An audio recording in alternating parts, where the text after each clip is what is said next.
I got loyalty, got royalty inside my DNA. I got love, peace, got war and peace inside my DNA. I got power, poison, pain, and joy inside my DNA. Hello guys, welcome back to my channel The Fanfic Fantasy. Join us as we explore the world of fanfiction and fantasy and bring you the best story and discussions. This is the first part of What If Naruto Ate the Mera no Mai and Got Harem? So give this video a like and subscribe for more videos in future. So let's get into the fanfic. He knew it from the very first bite. Something was wrong. Terribly, terribly wrong. Not only did this strangely shaped fruit taste strange, but the effects of it were even stranger. No sooner had he swallowed the first morsel of his meal than the sweet nectar of his mid-afternoon snack turned to ash in his mouth. For some reason, he decided to swallow, despite the sudden surge of dread that swelled upward from his stomach. It was a costly mistake. No sooner had he taken that first, fateful bite than a strange, prickling sensation trickled up his spine. Then came the burning. Hot, he yelped, for his body was suddenly incomparably so. Flames swept outward from his lips, scouring the ground black beneath him. He couldn't breathe. He felt a deep hollow enormity swelling upwards from his throat, because in the next instant, his fingers morphed into flames. No, not just his fingers. The blaze was spreading, and already he was growing numb to the searing intensity of the inferno that swirled around him. What? His hand. His wrist. Hell. His arm.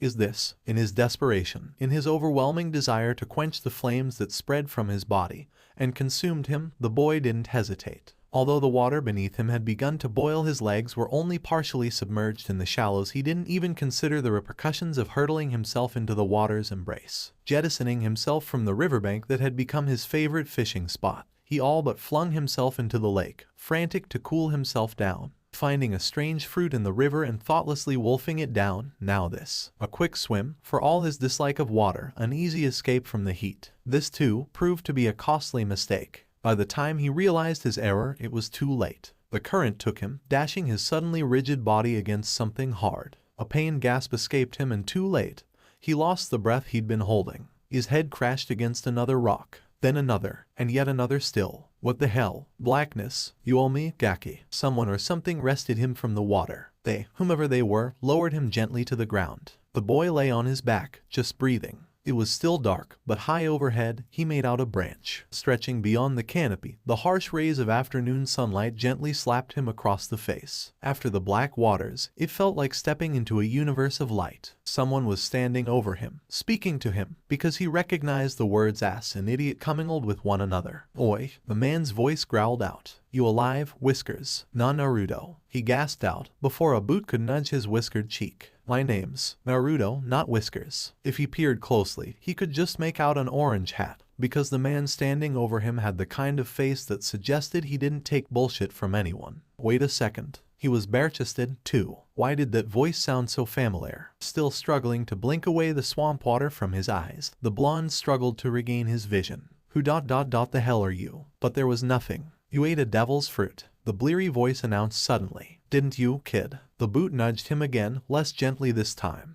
The boy known as Naruto whined aloud and in protest, the 17-year-old adolescent pushing off against the mudded footwar in an attempt to regain his balance. He failed miserably. His strength promptly left him, deserting as he flopped onto his stomach. I feel sick, an amused chortle echoed overhead. That's because you ate the Mera no Mai. Was that? The boy mumbled into the dirt. He rolled over, struggling into a sitting position. He instead found himself forced onto his back for a second time. As impossible as it seemed, he still couldn't quite make out the man's face. Whomever this fellow was, he was well muscled. Save for his hat and black heavy shorts, he wore preciously little in the way of attire, making him all the more suspicious in the eyes of our waterlogged youth. Tell me, kid, how are you feeling? Hot. Naruto conceded at last, scrubbing at his eyes with the back of a hand. I feel no heat. His entire body was warm. Not even the blazing sun bothered him now. He had surpassed it. He sat up, wondering at it, even as the water turned to steam against his back and shoulders. His orange shorts, once wet and damp, were no longer so. In fact, they were perfectly dry, save for a thin cloud of steam leaking from the remains of his once pristine blue tee. He was relatively intact. I feel good. He acquiesced at last, warily accepting a hand from the stranger when it was offered. I feel really good. He felt warm with energy. Something bright and full of fervor danced beneath his skin. It coursed through his veins and made his entire body tingle with elation. Pure power, the like of which he'd never felt before, misted from his body. A stray droplet rolled from his wet bangs to his nose, plinking to the ground as steam while the rest of its brethren began to fall around them. It suddenly occurred to him that he knew this man. "Oi, Asen," Naruto began, "you never told me I hate to drop something like this on you, but I'm going to ask you for a favor," his as of yet unnamed rescuer declared suddenly. He reached down, tousling the boy's bangs mirthfully. "You see, my little brother's always sticking himself into all kinds of trouble." Despite the fact that he stood against and amongst the rain, he too exuded a strange, otherworldly mist about himself, much like the blonde. He laughed. It was a deep, throaty sound. "Keep an eye on Luffy, for me, nay." With that, he pushed up his hat with a finger and exposed his face. Lightning crackled through the sky overhead, exposing the shadowed visage that lurked beneath a peculiar orange hat. Manifesting amidst the steam whilst the raindrops plinked off his exposed and tattooed back, the man smiled, even as Naruto's gobsmacked expression widened in comical fashion for a moment. "Oi, Asen," he cried out in dismay, both against himself and the thunder yor. But when the lightning next flashed, when next he turned to thank him, to condemn him, his savior was gone. All that remained was a charred piece of earth where the man had last stood, leaving the blonde alone with the accursed power of his flames. Naruto paused, glancing at his own smoldering digits, now eerily aware of the power contained within them, the power of heat and flame. Naruto's mouth worked wordlessly. He curled his fingers into a fist, forced himself to exhale. He was trembling.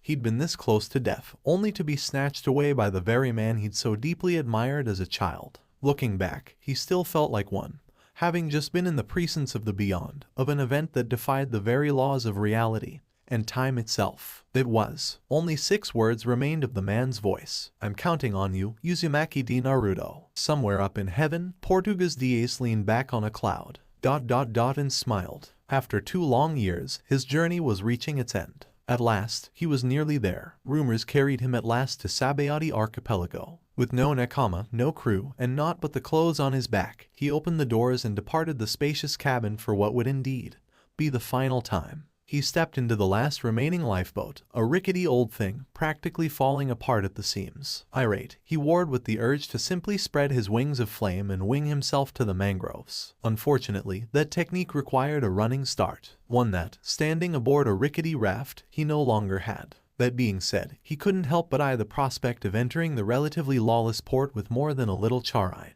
Just a bit further. If his boat sank here, now, before it hit the dock, then it would be all over for him. All the power in the world wouldn't be able to save him if he took a plunge into the water. Yes. His eyes lit with renewed life as his boot came within reach of the dock. A ways behind him, he detected the sound of enthused shouts and other relieved cries of mirth and relief, mirroring those of the slaves he had freed. The ensuing chaos had attracted a large crowd of people, and for that he was grateful. Even as he heard the odd cry or shout of thanks directed at his backside, he remained grateful for them. What happened? A woman cried. What were pirate ships doing this close to the Sabayati? Someone sank those ships. This from a wizened old coot who looked old enough to be Naruto's grandfather, as if he even knew him, discerned as everyone milled about. That meant it was time to leave. The Marines were bound to hear of this, the sinking of 3 ships, done in by a wanted criminal. That said criminal just so happened to have a great and terrible loathing of all things related to slavery was unimportant. The last thing he needed was to draw attention to himself. Not here, not now. There would be time to pat himself on the back later. For now, he had arrived at Sabayati. The worst was still yet to come, especially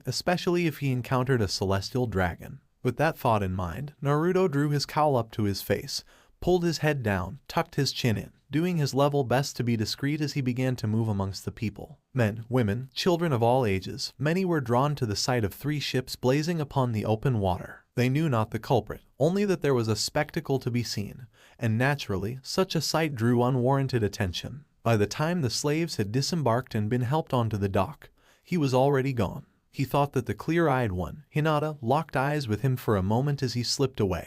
But surely that was impossible. Must have been my imagination. He mused, frowning as he watched her tug on the sleeve of another figure, the latter's face hidden within a cowl. Sugoi, what a woman. Wait, was that a fan on her back? He frowned, recognizing the figure as female, not by her face, but by her figure alone. Then Hinata pointed. Then the cowled woman turned, her jade green eyes peering through the cowl, seeking, trapping, finding his sapphire. Shit, she'd saw him. Perhaps it wasn't a coincidence after all, he realized, as she began to make her way through the crowd at an undeniable pace, headed in his direction. Without a word, Uzumaki Naruto disappeared into the crowd. If the rumors were true, that the Straw Hats were recruiting members, then there was only one way to find out. A few miles outside Saboti Archipelago, Boa Hancock, the only female member of the Shichibukai, was helping Monkey D. Luffy ready his disguise. Far different than he was 2 years prior, save for his recognizable straw hat, Luffy wore a long-sleeved red cardigan with a yellow sash tied around his waist. During the last 2 years, he had seems to have gotten only somewhat taller, and his hair is also faintly longer. On his chest was the X from scar he gotten from Admiral Akenu in the war over Marineford.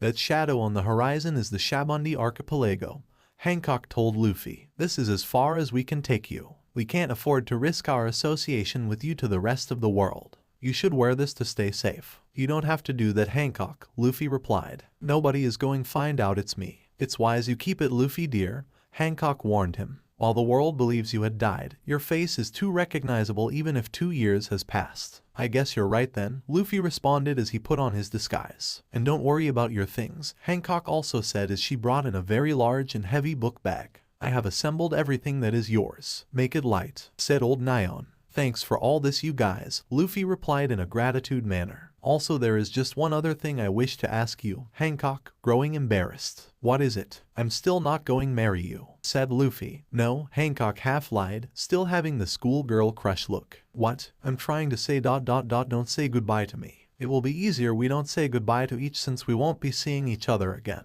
What are you talking about, Hancock? Luffy answered in a good manner. Now that we're friends, I'm hoping to see you again. However, as Luffy left, Hancock mistaken what he says as a marriage proposal, although old Nylon told her it wasn't. Just as Luffy's boat disappeared from sight, someone called out, "There is a ship coming from Sabaody." Hancock sent a Kuja pirate to grab a telescope for her while she went to have a look herself. Looking through the telescope, Hancock sees what appeared to be a majestic ship, a massive galleon. Hancock notices that the ship was heading towards them. "Sister, I think that ship is heading tight towards us," said Boa Marigold. "Is that so?" Hancock replied in an emotionless tone. "In that case, let's strip everything that ship owns." "Wait a minute, Snake Princess," said one of the Kuja pirate named Felindra. She was recognizable with her great height over the rest of the Kuja pirates. She was using the telescope to take a closer look on the ship. "I think O notices someone on the ship that looks familiar." As the majestic ship came a little bit closer, the whole Kuja pirates got good look on the people of the deck. That is when they notices 2 young women that wearing Kuja outfits. "That looks like Ino and Hinata," said one of the female pirates named Marguerite. "Ino and Hinata," old Nylon repeated in surprise. "Those 2 girls went missing several days while hunting.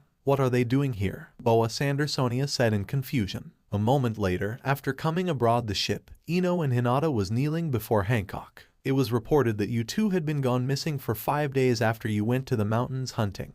Hancock spoken down on them with stern tone, eyes motionless. "Where have you 2 been and what were you doing at Shabondi?" Both Ino and Hinata were quiet for a moment, as if they were too embarrassed to say anything. From the look on their faces, they feel a heavy pressure under Hancock's gaze. Finally, Ino responded in a hesitating tone, "We were kidnapped by some slavers, Snake Princess." "That's impossible," Hancock replied in a disbelief tone. "There was no way any slavers could have kidnapped you from Amazon Lily." "We thought it was impossible as well, Snake Princess," said Hinata. "However, we learnt that the slavers used some sort of material to easily sail across the waters of Amazon Lily, immune to the Sea King's senses." "What kind of material they're using?" old Nyan asked, sensing something on what Hinata was saying. "I believe it is seastone material, Grandma Nylon," Hinata replied. Everyone was already aware of seastone material. It is a substance that naturally originated from the seas. It is also the main thing that can cancel out devil fruit powers. Because the calm belt is infested by countless numbers of sea monsters called sea kings, Amazon Lily is naturally protected against outsiders. However, thanks to a brilliant scientist named Dr. Vegapunk, the Marines begin using sea stone on the bottoms of their warships, which they escape unnoticed by the sea kings. With their protection now eroded, the only way to keeping outsiders from entering Amazon Lily is for the ruler of the tribe, such as Boa Hancock, to uphold her standing as a Shichibukai and sign a treaty with the world government for their continued security. But now slavers are using sea stone substance to easily infiltrated Amazon Lily. If what Hinata and Ino said is true, how did you two manage to escape the slaves? Said another Kuja pirate named Sweet Pea. The slavers were attacked by someone, Hinata began to explain.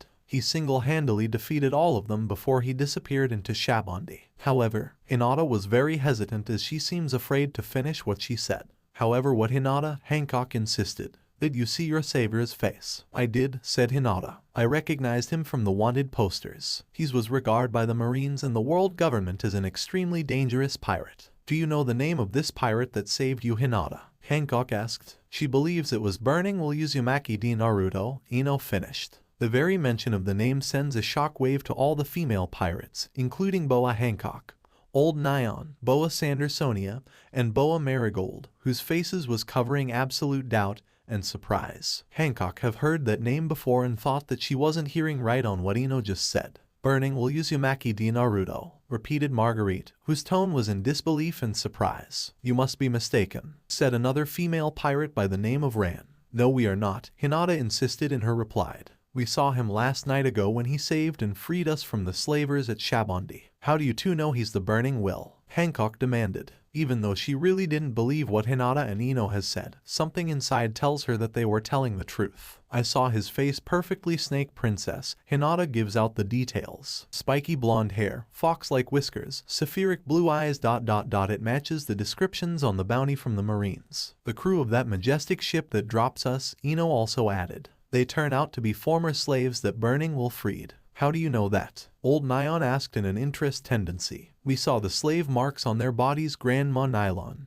Hinata explained. It looks like the mark of a world noble, a bull hoof tattoo. Although no one seems to notice it. Both Boa sisters' faces were growing serious as they understand the truth since she felt the slave mark burning on her back emotionally. They claim that Naruto freed them from the world nobles and are heading back to a hidden camp of escaped slaves. Ino carry on with her story. But there is something you also need to know, Snake Princess. I fear the man Straw Hat Luffy may be in danger, for Naruto is looking for him. What was that? Hancock cried out loud while quickly standing up. What do you mean Luffy is in danger? Why would Burning will be looking for him? Based upon what information we got from the crew, Ino comprehensive. They have seen him carry Luffy's wanted poster with him all along. We don't know why Burning Will was looking for him, but the ex-slaves told us that he'd been traveling across the Grand Line looking for him. Right now we need to return to Amazon Lily and warn Luffy about him. You're too late, Ran responded. Right now Luffy is already in Sabayati as we speak. There is possibility he might run into Burning Will Naruto. If he's there then we must find him and warn him about Burning Will, said Hinata. We don't know what his motives are towards Luffy. Suddenly Hancock bolted from her seat and began walking towards one of the smaller boats of her ship. However, Old Nylon stopped her. I know what you're thinking, Hancock, and what you're about to do. Old Nylon sternly said to her. You're planning to go after Luffy and warn him of Burning Will is looking for him. If you do that, you'll not only expose Luffy to the world, but you'll expose Amazon Lily's connection with him. But Grandma Nylon, Hinata answered desperately. Despite Luffy being a man, he's our friend. He owns him that. She right? Marguerite also agreed. We can't just stand here and do nothing. It's out of our hands, Hinata and Marguerite, Old Nyan responded. There is nothing we could do. All we need to do is trust in him in case the Burning will catch up to him. Although she hates to admit it, Hancock knows Old Nyan is right. The last thing she needs is to attach connection between Amazon Lily and Luffy. If the world government finds out about it, they wouldn't hesitate to revoke Hancock's membership as a Shichibukai and move into position to destroy Amazon Lily, a pirate nation. Still, it tormented her deeply with the knowledge that the man she loves is beginning hunted by one of the most dangerous rookie pirates to exist in the world. Hancock has to have faith that man she loves is able to protect himself since he had been trained by Sliver Rayleigh, the former first mate of the legendary Pirate King, on how to master his haki powers. Yet she slowly begins to have doubts since Burning Will was looking for Luffy. After the attack on the capital Mariaoa, a large task force of marine warships and soldiers was dispatched to go after Burning Will Uzumaki de Naruto and bring him to justice. Leading the task force was Admiral Kizaru, one of the ultimate powers regarded by the world government. However, when the Marine Task Force caught up to Naruto, he easily wiped them out. According to Admiral Kizaru's reports, Naruto was a haki master, having displayed the 3 forms of haki in battle. Kizaru also reported that he inherited the power of the Mera no Mai, the Loja devil fruit that once belonged to Luffy's deceased brother. Naruto proved to be too much of a formidable opponent to handle and Kizaru was forced to retreat, being the only survivor. As a result of Naruto's fighting abilities and crimes, the world government places a $350 million bounty on his head as Naruto had managed to hold his own against a Marine admiral. The bounty on Naruto's head was second to Luffy's bounty, $400 million bounty. Yet through her access as a Shichibukai, Hancock learned the reason of the vast bounty was because Naruto killed 3 world nobles. Before Luffy, Hancock felt it was impossible for anyone alive to oppose a world noble. After she had heard Luffy struck a world noble, she quickly befriends him, consider him trustworthy outside her family. Due to her feelings, Hancock has a tough time looking at Luffy in the eye due to heavy crush she has on him. Then last year Hancock heard about the attack on Mera. According to the newspapers, a pirate that goes by the name Burning will begins the purge of the capital of the world government all by himself. During the ravaging of Mera, he freed countless numbers of slaves who escaped to freedom. To Hancock, Naruto was the second man to attack Mera. The first was a fishman adventurer named Fisher Tiger, who invaded Mera and freed thousands of slaves. Hancock and her sisters have barely met or seen him only once, as they too were slaves to the world nobles. They owe him a debt which cannot be repaid.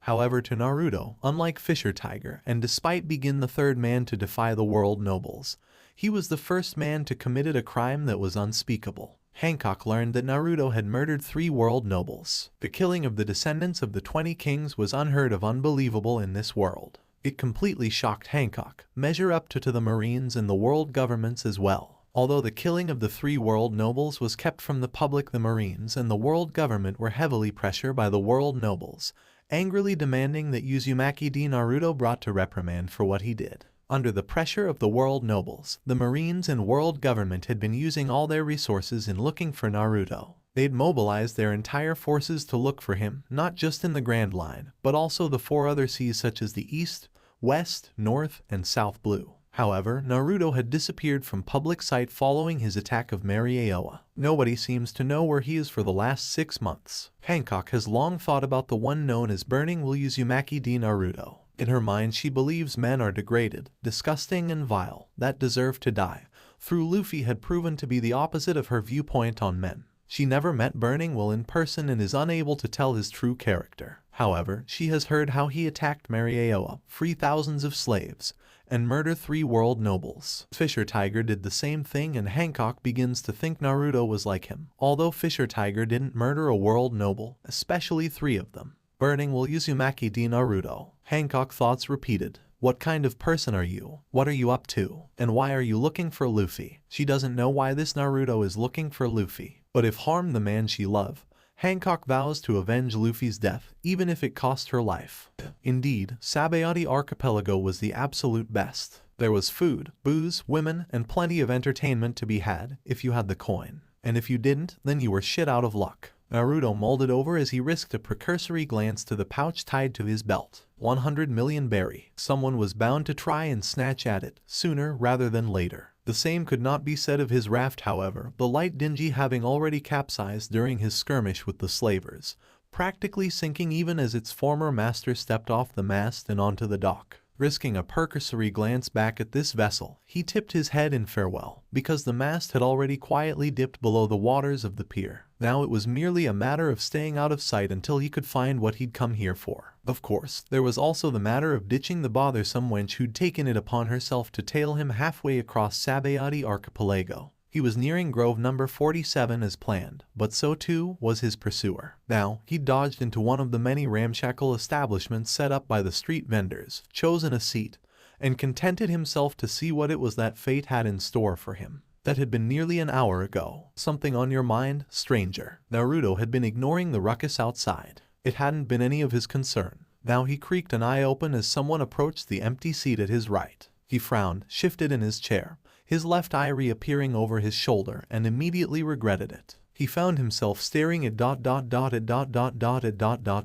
Naruto half-turned, only to find his view suddenly blocked by a very large pair of breasts. Attached to said breasts was a chest, and to that a neck, the latter eventually leading up to a darling pair of jade green orbs that utterly captured his attention and captivated him. Shit. The owner of these eyes met his gaze and smiled brazenly, brushing aside a stray strand of sandy blonde hair from that bewitching gaze. She was the girl from the pier, the one who'd been following him, which of course didn't sit well with Naruto at all. "A lot of things," he said, his face betraying nothing, his mind already racing. "And you? More than I'd like to think about," she finished, fixated upon him. "May I join you?" Naruto yawned. "Ah, excuse me," he said, pretending to look at the many baubles of the shop. "Sure, I'm Temari." She introduced herself abruptly, sweeping into the seat beside him. "And you are?" "Naruto," he countered, unwilling to give any other reply than a lie. "I'm a traveling merchant." "Fascinating." Temari smiled warmly, reaching into her right sleeve as she did so. "So tell me, Naruto-kun, do traders such as yourself regularly commit themselves to random acts of piracy?" She emerged with a charred piece of timber and summarily slipped it onto the bar beneath them, her gaze never leaving his, not even for an instant. "I don't think that's any of your business," Naruto countered, smiling thinly. "Speaking of which, I take it you have a reason for cornering me here on your home turf." He did not think she'd be foolish to attack him openly, and so he yawned again. He hadn't freed those slaves because he'd wanted to. It'd merely been a matter of professional disgust and distaste. There was nothing personal about the way in which he'd slaughtered the slaves. Hell, he even considered saying, "I've killed people like you," just to see what her reaction would be. Oh, if only it were that easy. She shook her head. "You said so yourself, you're no enemy of mine. At least, not at the moment." She was pressing him, not only with her words but her gaze, making it increasingly difficult to look away, despite the ever-growing ache in the pit of his stomach. And it wasn't hunger. Her scent, her perfume, her attire, nearly everything about Temari bespoke of it. Not just of anxiety or gratitude, though these two could be seen in the features of her face, but also of vulnerability. Either she was a damned good liar, or she was deliberately trying to hash it out with him. Regardless of either, God, she was cute. Maybe even too cute, because for every second he spent chatting up this bodacious beauty, Luffy was getting further and further away. "Well, isn't that wonderful?" Naruto snapped back.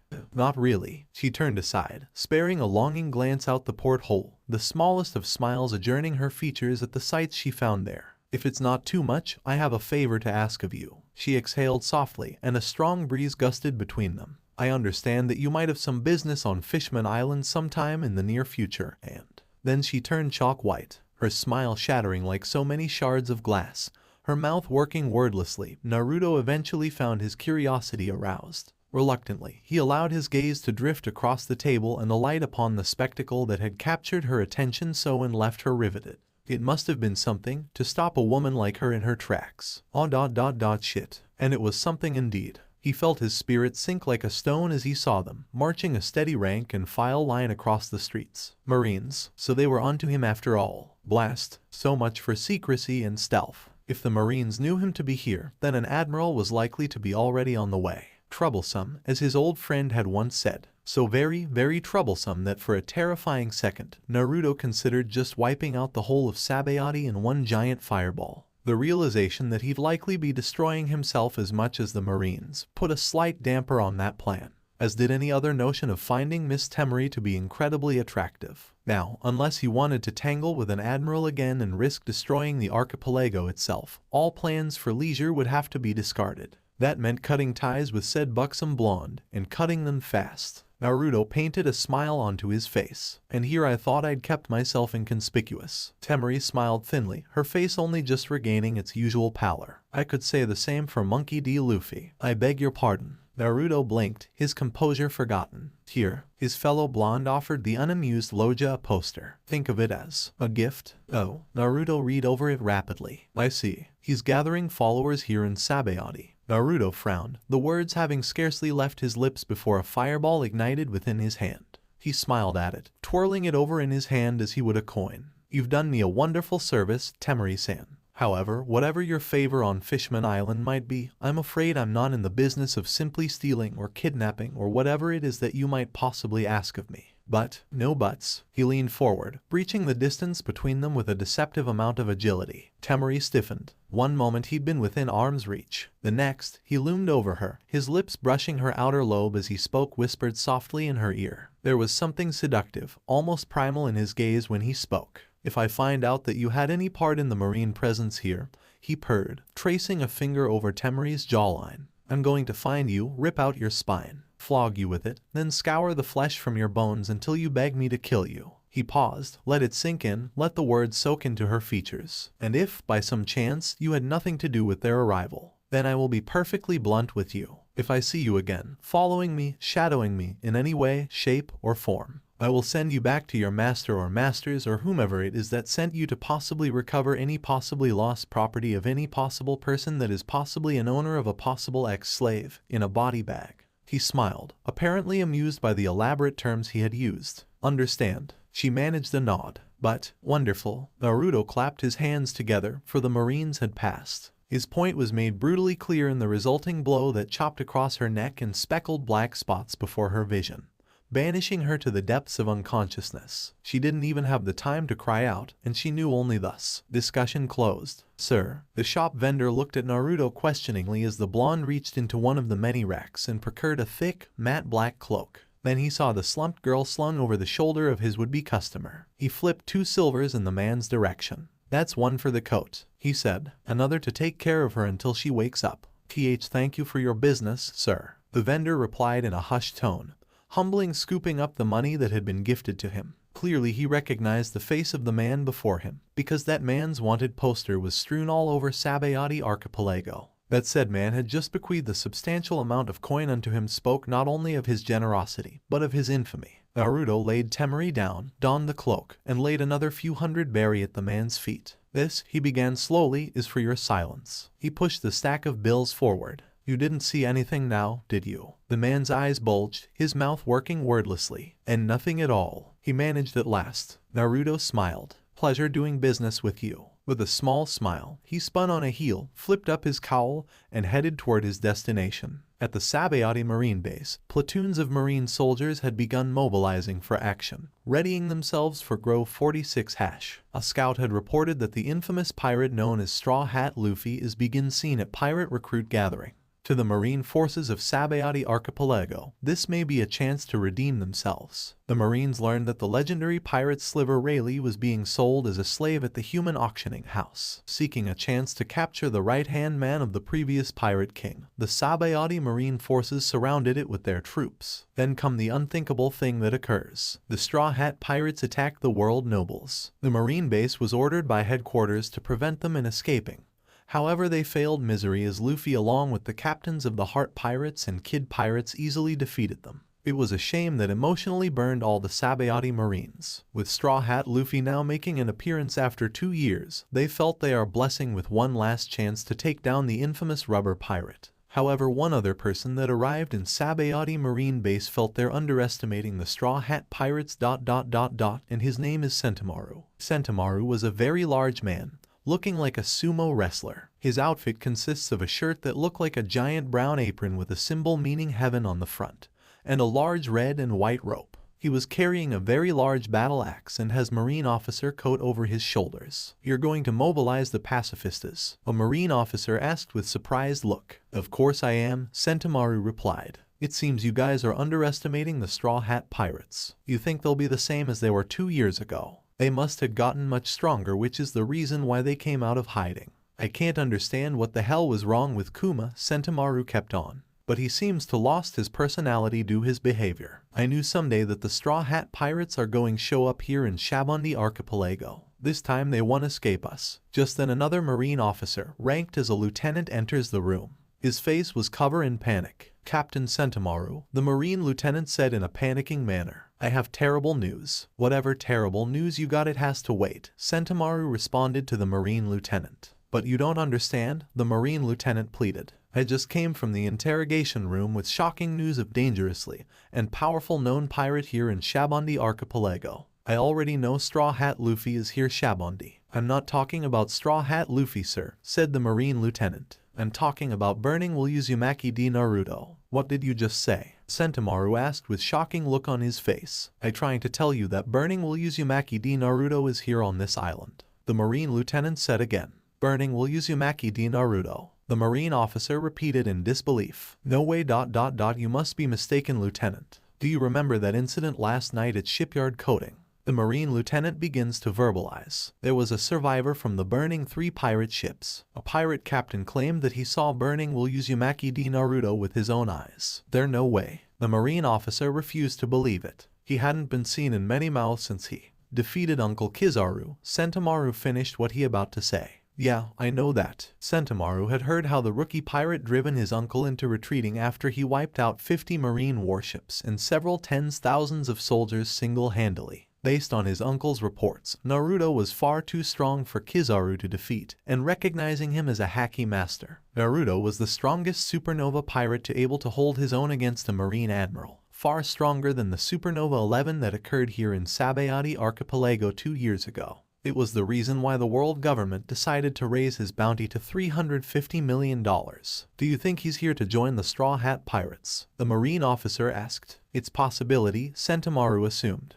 But if he is, then taking down Straw Hat Pirates is going to be harder than thought. Later at a certain bar of Grove number 47, a woman was taking a drink. In her appearance, she was 20 years tall young woman, very lovely with her long orange hair, along with attractive body. Her outfit was a revealing green and white bikini halter top, low-rider jeans that exposed some of her hips, orange high-heeled sandals, and a pair of pearl-like earrings. She bore a blue tattoo on her left shoulder which represents Mikan and pinwheels. This was no ordinary woman, having a conversation with the bar owner. Say, have you heard news about the Marines? Said the bar owner. They've set up a new headquarters. Isn't the Marine headquarters in Marineford, the one near Sabayati? The orange-haired woman asked the bartender. It was, but it switched places with a place called G1 Base, the bar owner explained. G1 Base was once a branch station right on the opposite side of the Red Line. Sengoku's replacement, the new Marine Fleet Admiral, is showing the world he means business. We're talking about the Marine headquarters within the territory of the Yoko. As a result, Sabayati Archipelago has become more uncontrollable, with pirates being able to act more freely than before. The bartender continued. I see what you mean, orange-haired woman replied. I was wondering why the town has so much wild activity than it was 2 years ago. Just then someone took a seat next to her. This newcomer was wearing a long black cloak. It was like a shroud, and it hid most of his face, save for half of his mouth and what looked like a whiskered cheek. Roughened blonde bangs could just barely be seen if one focused their gaze into the shadows of his cowl. Most, however, were simply too intimidated to give the stranger more than a passing glance. Pardon the interruption, but he spoke, his voice tumbling to a low pitch even before the words had left his mouth. I heard that you sell good ramen here, said the cloaked stranger. I'll take 10 bowls, if you don't mind. 10? For a moment, orange-haired woman nearly choked on her drink. She rounded on the voice, almost expecting to find him there. Only one person could possibly order, let alone eat, such a vast amount of food. But no, she realized, it was not him, not the man she had been waiting for. If anything, she couldn't possibly have been closer to the truth, and yet, she hadn't a clue as to whom had just joined her at the counter. 10? The bartender gawked. Kid, are you sure you can eat that much? I'm more than willing to pay. The voice reassured the baffled owner of the bar. Please, heat them up right away. Having a new customer, the bar owner turned round to arrange the cloaked stranger's order. The orange-haired woman studied the stranger carefully. This man's body, as well as his face, was carefully hidden. That was nothing new. Many a man wanted to keep his identity a secret from those around him. Given the lack of marine presence in Sabayati, it really wasn't much a surprise that he wanted to keep his identity a secret from the general public. Then she noticed a necklace around his neck. It looked like a perfectly shaped green stone object around the stranger's neck. Examining the necklace careful, Nami estimated its worth to be lots of berry. That is, if she could manage to steal it. That was also a sizable pouch of coin that he had strapped to his waist. Can I help you with something, miss? Damn it. She balked. It seemed that her attention hadn't gone unnoticed after all. She'd been noticed as well. Upon raising her gaze to meet his, she was greeted by a small smile, twin oars of pure sapphire, and the strangest inclination that she'd seen this man somewhere before, or, at the very least, heard of him. When he said nothing further to divulge his identity, she opted to let the matter drop. Sorry about that, orange-haired woman replied. I thought you were someone else, someone I'm waiting for. I see. The cloaked stranger inclined his head in a gesture of minute deference. You see, I am also waiting for someone. I wonder, might I trouble you for a moment of your time, if you have some to spare? The ramen was set down on the counter before him then, and his attention swiveled toward his meal. He broke out a pair of chopsticks and, almost immediately, began to quietly partake of his meal. Just who is this guy? You seem like the type of person who knows Sabayati Archipelago like the back of your hand, the cloaked stranger began, doing his best to keep his attention fixated on his ramen and nothing else. I was wondering if you might help me with something. 10 bowls clattered to the countertop, and now the orange-haired woman truly gawped. In less than 10 seconds, he had simply devoured 10 bowls worth of ramen. Something? The orange-haired woman inquired. Someone, the cloaked stranger corrected. There's coin in it for you if you're willing. After a pause, he decided to add that money was of little to no value for him, and she would be well rewarded for her services. The orange-haired woman considered his offer for a moment. Obviously, this stranger was searching for something and more than willing to pay for it. The orange-haired woman smiled as she thought what price she wanted. She could, of course, demand all the berry he had in her pouch. Inevitably, her gaze gravitated toward the necklace draped around his neck. An item like that, she mused, would be far more valuable than any amount of berry. She wanted that necklace. Yes, I know much of Sabayati archipelago like the back of my hand, the orange-haired woman replied at length. But in exchange for some information there is a price. What sort of price? The cloaked stranger asked. Half of his face is still hidden. From what she could see, his smile had all but evaporated. And yet he made no move to clutch at the pouch at his waist or count his gold whatsoever. Did he really place so little value in his coin? The orange-haired woman believed his relief would be palpable. Therefore, when she met his gaze and named her price, "That necklace around your neck," the orange-haired woman responded. "That is my price." "You want my necklace?" asked the cloaked stranger. "This old thing." His words were edged with confusion, and was that amusement she detected in his tone. No, it couldn't possibly be. He was wearing a veritable goldmine around his neck, and there wasn't so much as a glimmer of deception in his eye. Truly, he seemed genuinely pleased by the confusion flitting across her features. "Yeah," said the orange-haired woman, composing herself. "I'm willing to give you any information you're looking for in exchange for it." The cloaked stranger rips the necklace from around his neck as if he was ready to give it to orange-haired woman. Just as he was about to hand it over to her, he suddenly held it back. "I'm sorry," the cloaked stranger said. "I don't think I could do that." "Why not?" asked the orange-haired woman. "It's a fair price." "No," the cloaked stranger said. "It wouldn't be a fair price if I handed somebody their death." "What?" the orange-haired woman answers back in a surprised tone. "Wait a minute, what do you mean by that?" "Handed my death." "Well," the cloaked stranger began to explain. "This necklace once belonged to my godmother. She once gave it to her little brother and boyfriend because it is a sign of good luck to help them in their journey. However,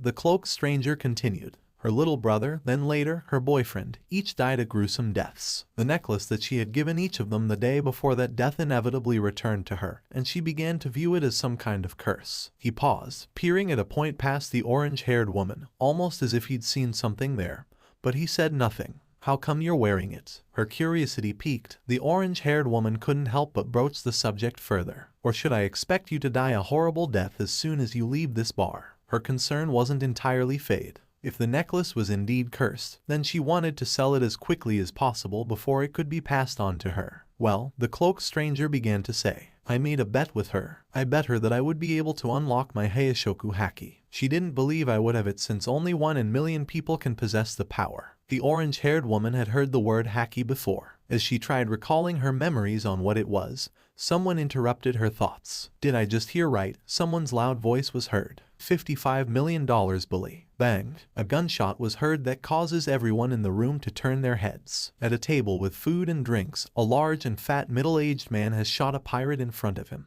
He was wearing a straw hat, a shirt that is open and too tight to close due to his overweight figure, and he wearing what appeared to be boots. His legs are thin and hairy. He has an X-shaped scar on his stomach and another scar on his left shoulder. Try reading the poster correctly next time.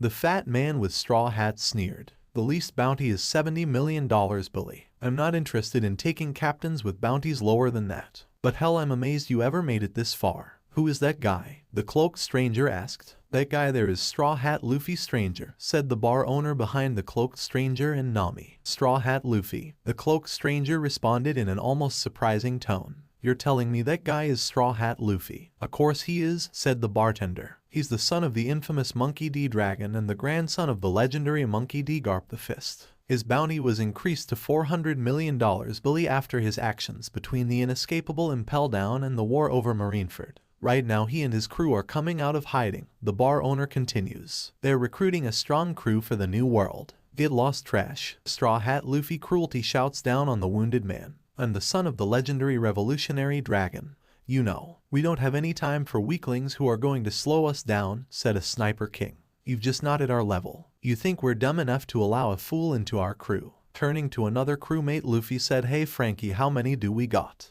The total is about 100, Frankie replied. 3 full pirate crews have joined us. 10 of them had bounties on their heads, and 2 of them are supernovas everyone talking about, Luffy sneered. They are the brother captains Wet Hair Caribou and Blood Splatterer Koribu. Their bounties are worth $210 million and $190 million billy on their heads. Those are the kind of guys we needed in our crew. Wouldn't it be so much fun if we had Burning Will Uzumaki D Naruto on our crew, Captain? Said Nami. He has the largest bounty of the supernovas, $350 million billy, the biggest bounty we've come across so far. Yeah, agreed Sojking. But nobody's seen him these many months since the incident at Marieoa last year. However, even if he did want to join our crew, it will be a big risk since he's been hunted mercifully by the Marines and the world government. Perhaps you're right, sighed Luffy. Ah, screw it. We got enough bounties to expand our reputation in the new world. Ain't that right? Cheering to the bar owner where the cloaked stranger and the orange-haired woman are, Luffy shouted, "Oi, bartender, bring me some rum." He grinned lecherously seconds later as his gaze fell upon the orange-haired woman whom the man had been servicing a moment before. "And you lovely lady, it's obvious you've been standing there for a long time.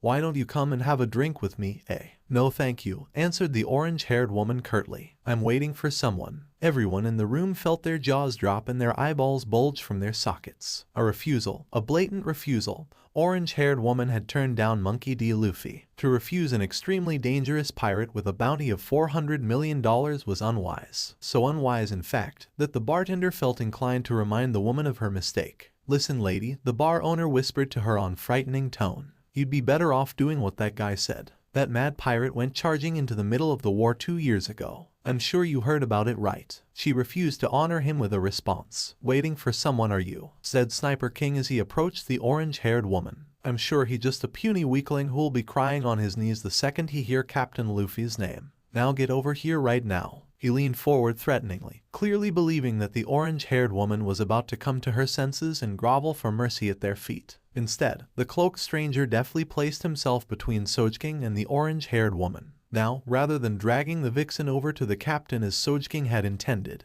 he found the hand of that man clamped upon one massive forearm, halting him in his tracks. And to make matters worse, Sojking couldn't seem to move. Literally his arm, no, his entire body, was suddenly frozen in its tracks as he locked gazes with the man who had dared to assault him. "Listen, friend," said the cloaked stranger. "Why don't we just let bygones be bygones and leave the nice lady alone?" With a deft flick of his wrist he released the Sniper King, a simple backhanding that not only expressed his contempt, but utterly embarrassed the famed king of snipers. It was, quite literally, a slap on the wrist. Though this particular slap was heated to nearly 90 degrees Celsius, and therefore quite warm in its intensity. For a man of Sojking's caliber, the blow should have been nothing. Sojking screamed. "Odd," he yowled. It was a plaintive, pitiful whine. "Hot, it's who what?" "Shut up, Sojking," Frankie hissed, seeking to calm the belligerent man. "It's not funny anymore." "It should be." The man lowered a smoking hand, revealing that it was he who had left the red palm print in the flesh of Sojking's forearm.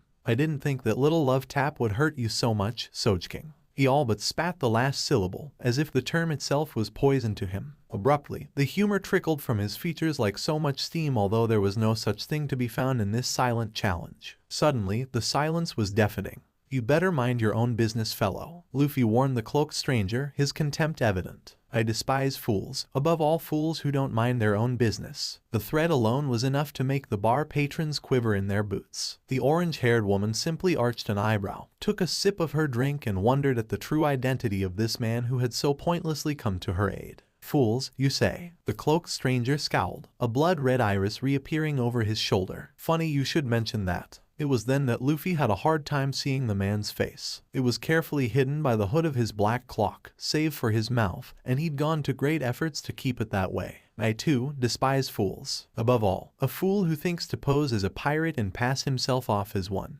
"Why are you wearing hood over your head?" Luffy asked, wondering who this cloaked stranger was. "Who are you?" "I'm keeping my real name and appearance hidden," said the cloaked stranger. "I'm a wanted man by the Marines and world government. They find out I'm here in Sabayati Archipelago, then their going sends a heavy amount of soldiers after me." He paused, thumbing his chin as if in thought. "Perhaps even a marine admiral or two." "You're a pirate," said Nami. "Yes," the cloaked stranger responded tersely. "Then how about you remove that cloak that covers your face," said Straw Hat Luffy, "and tell us your name and bounty. If your bounty is higher than $70 million, Barry, maybe I'll even offer you a place in my crew.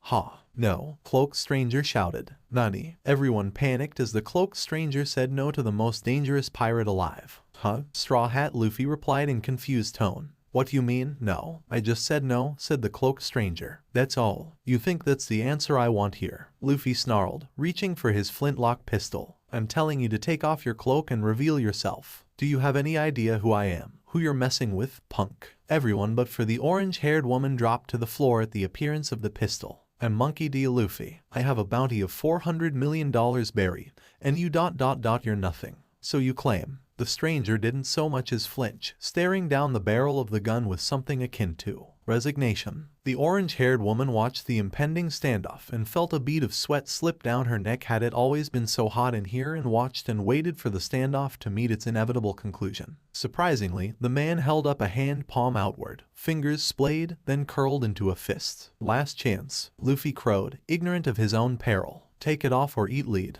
I wouldn't, if I were you, the stranger cautioned. Bullets won't work on me. With a resounding clack, Luffy pulled back the catch on his pistol. Go to hell. The man heaved a great and heavy sigh. Miss, he murmured softly. Yes. The orange-haired woman blinked. Get down. And with that, the bar erupted in a curtain of orange flame. Nami considered herself to be a practical woman. She had to be, serving as the navigator of the Straw Hat Pirates. Her overbearing logic, greed, and overall reason were practically a necessity when surrounded by a bunch of testosterone-fueled men, most of whom acted like boys and pirates, no less. She had an answer for everything. Every change in the wind, in the currents, for every cloud into the sky, and then some. But she didn't have an answer now. Not for this. Only a moment ago, Monkey D. Luffy faked that he had shot a perfectly harmless stranger, one who had little to no monetary concern whatsoever, claimed to be a master of haki as well as a pirate, and, apparently, believed that bullets could not harm him. While she found this interesting, the fact that he claimed to be a wanted man whom both the world government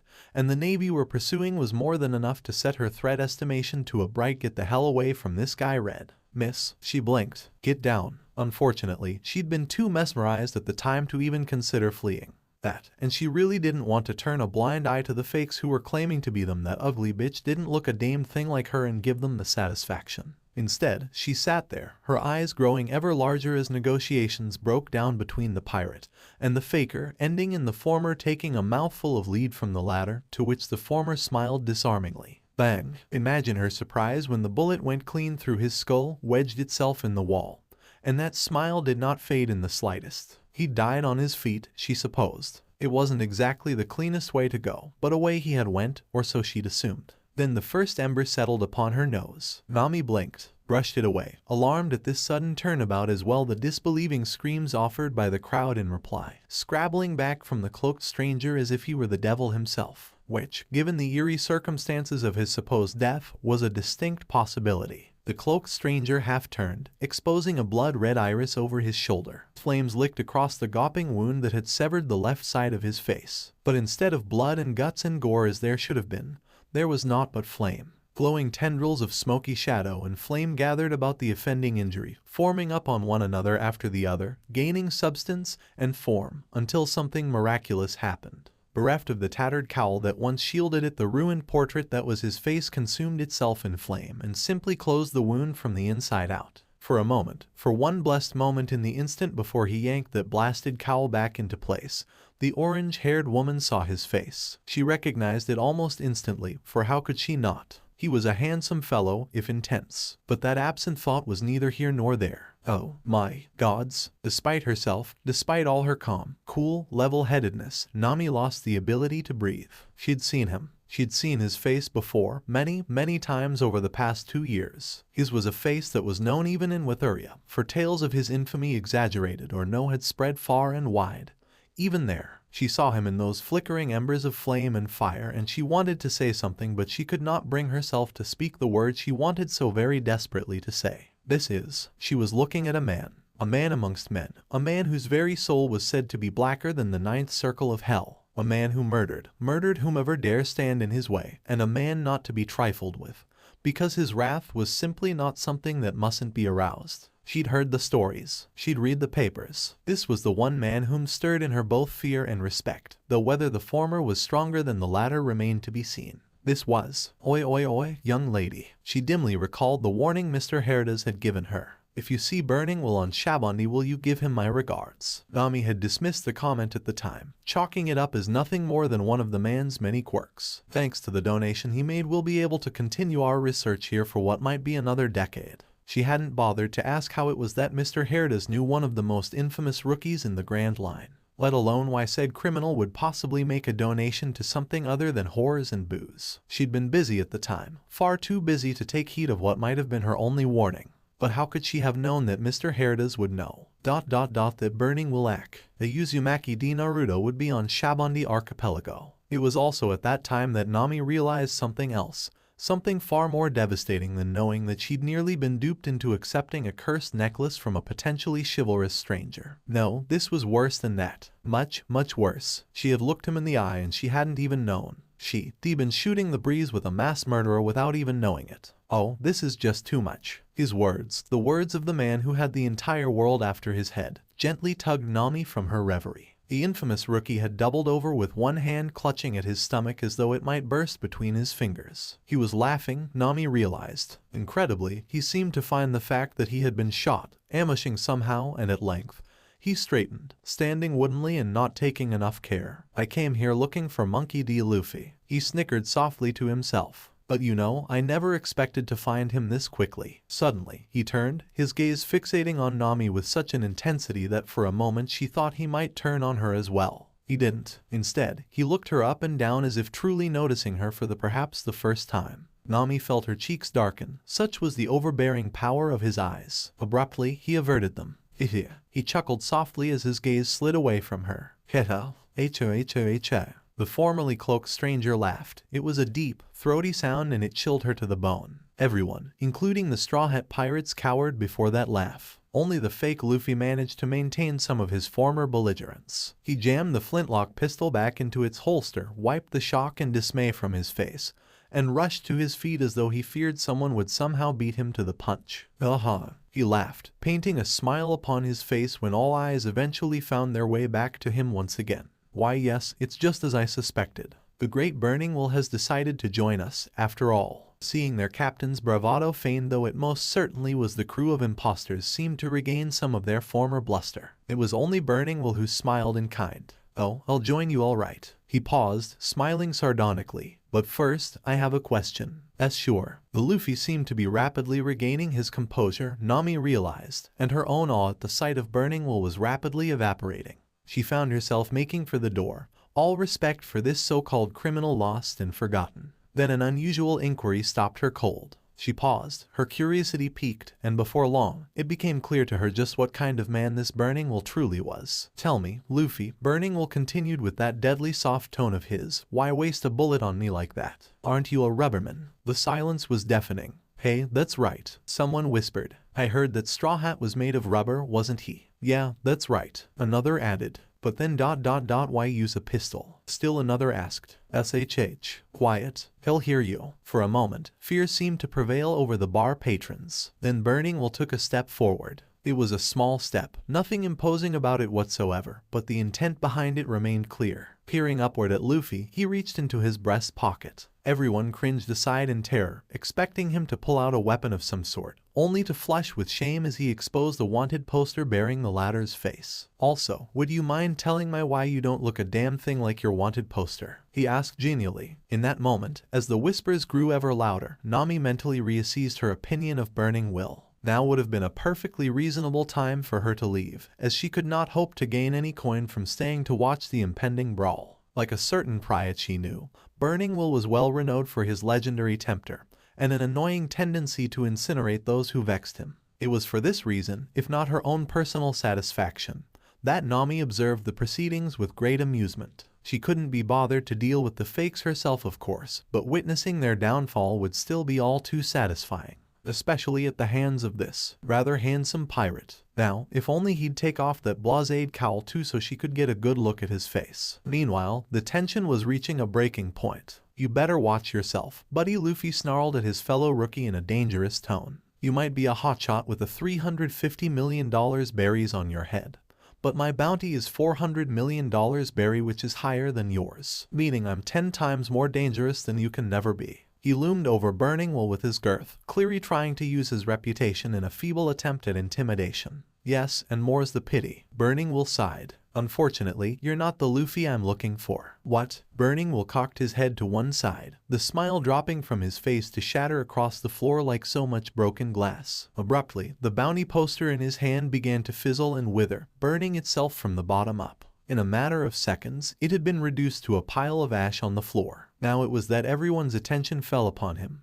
This stranger who had not once, but twice, demonstrated the powers of flame and fire. Hey ... did he just? Nami watched as the realization flowered in their eyes and withered in equal measure. She watched as they shrank back from him, men, women, and children alike. Watched as Naruto brought his palms together and called upon his element for the third and final time. When they parted, he was clutching a brand, no, a pommel, no. Was that a hilt of some sort? Weaving streaks of orange-yellow flames flung themselves between them as his hand straddled the shadow flame once more. But this wasn't an etching of fire. It was fire inside the blade, where the crimson burned, and for several inches past it, the sword became transparent as glass. It is as if the limb itself had become flame, and that flame banished the darkness to the trees and was something almost unholy within its majesty. Now spread from shoulder to fingers, his hand blazed out flame, nearly 3.5 feet in front of him, and then died down. Nami was on the verge of forsaking this endeavor altogether before Naruto smiled and brought the blade around in a sweeping arc. Cold dread froze the lot of them further as the pirate placed his hands further apart. He'll set the bar on fire. He brought the other hand up and flexed it, and his fingers closed around the fires, held them, and the blade rematerialized, simply appearing from the chakra, glowing reddish black as was his skin. The crescent hook of a tip dangled from a relatively simple and not at all oblong pole of a handle, one that he shouldered it deprecatingly. Naruto didn't seem to mind at all that he was holding a weapon composed of more flame than actual steel. And if he did, he wasn't doing much to convey that annoyance. Once more, the gaze of Burning Will found hers. His eyes narrowed slightly, a silent, unspoken warning that told her to, quite simply, get down. Kagutsuchi. By the time she did think to drop to the floor, a screen of orange blaze was discharged without warning. While everyone felt the strong heat of the orange flame, the only ones who absorbed the worst of the orange fire were the imposter Straw Hat Pirates. Unable to believe their eyes nor their ears, the unlucky imposters were flung clear out of both bar and battle, sent flying across the next street where they caromed into the stall of an unfortunate dung vendor. Yet strangely, the only one that was left standing was the mysterious stranger who seems unharmed by the flames. It almost seemed as if the orange cone of destruction might have originated from his very flesh. But that was impossible. The only person she'd ever seen using such an ability had been dead for 2 years now. The only other man who held such an ability had vanished from the face of the earth for 6 months after making a name for himself in battle and blood and booze. Now, as a curtain of orange flames swept itself between them, roiling, boiling, baring its fangs with a mind-numbing intensity, she began to understand. With a squelching soft sound they retreated inward, forming human flesh once more. Sorry about the mess, the cloaked stranger apologized to the shocked bar owner, paying for the damages inflicted by the fire. I believe this should cover the damages, plus a little interest for making me those last 10 bowls. The owner gawped as he beheld the stack of berry that had just been handed to him. Muttering to himself that he'd never seen so much money in my life, he offered his most humble gratitude and swiftly departed. Nami's sweat dropped. Is this guy for real? But before she could hope to voice her opinion on the matter, the eyes of Burning Will found hers once more. They were no longer the smoldering scarlet they'd been previously, she realized, though the thought of staring into serene sapphire brought her little comfort. She could still see the rage burning beyond his vision. At length, he smiled. It was a warm smile, this one, bellying the flames he had so blatantly released upon Shabondi Archipelago. He chuckled. It was a soft, amused sound. I see you heeded my warning, Miss Navigator. He let the statement hang, unadorned between them. And for that, you have my thanks. There was a strange twinkling within his eyes as he spoke, because Nami held no illusion that this vagabond did not know who she was, having ascertained her true identity. All that remained was to see what he'd do with the information he'd gleaned from her. As with most men, he didn't fail to disprove her suspicions. Nami, he spoke suddenly, looking as if he'd just had the mother of all epitomes. That's your name, isn't it? So you're the navigator of the Straw Hat crew, are you? Like hell I'm admitting that. Nami thought to herself. No way. Absolutely not. I don't know what you're talking about. She really didn't want to reveal her identity. Bad enough that Burning Will was here on Shabondi Archipelago. Bad enough that he'd already raised a bar and barbecued a band of ungrateful imposters. But it would truly be bad for her if she was to be recognized in the company of such a man. One who had the world nobles breathing down his neck, no less. For all your skill, you're a poor liar. Naruto sighed and sent her deception crashing down around her ears. I'll ask you again.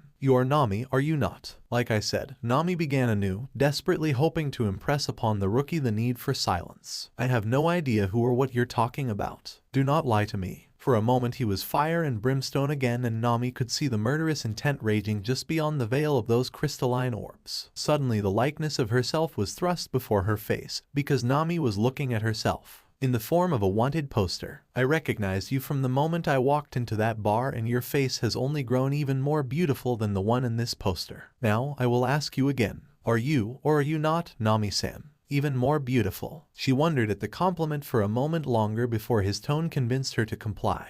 Yes, she relented, albeit softly. What do you want with me? Nothing, really, Naruto answered. Hey, really? Naruto grinned foxily. I just wanted to have the honor of meeting the infamous cat burglar face to face. He mused this aloud, the smile simply refusing to leave his face. I must say, however, your bounty does not do you justice. Or does the world government truly see you as so little a threat? He shrugged then, dismissing the matter as an afterthought. But I digress. Say, if your captain was anywhere nearby, you'd tell me, wouldn't you? You see, I've been searching for him for the past 2 years, and now I believe that he might be here in Shabondi. And why might you be looking for him? Nami demanded. Naruto's expression darkened instantly. I have a score to settle with him. A cold pang of horror seized upon Nami's heart, a snake of dread coiling inside her gut, a snake of losing everything she'd ever held dear and not knowing the price. The look in his eyes was a strange one, torn somewhere between amusement and nostalgia, in direct contrast to the stabbing spike of panic that stabbed through her breast. How could he say such things and remain nonchalant? How could he have a bone to pick with him, of all people? With Luffy, what on earth had that idiot done this time?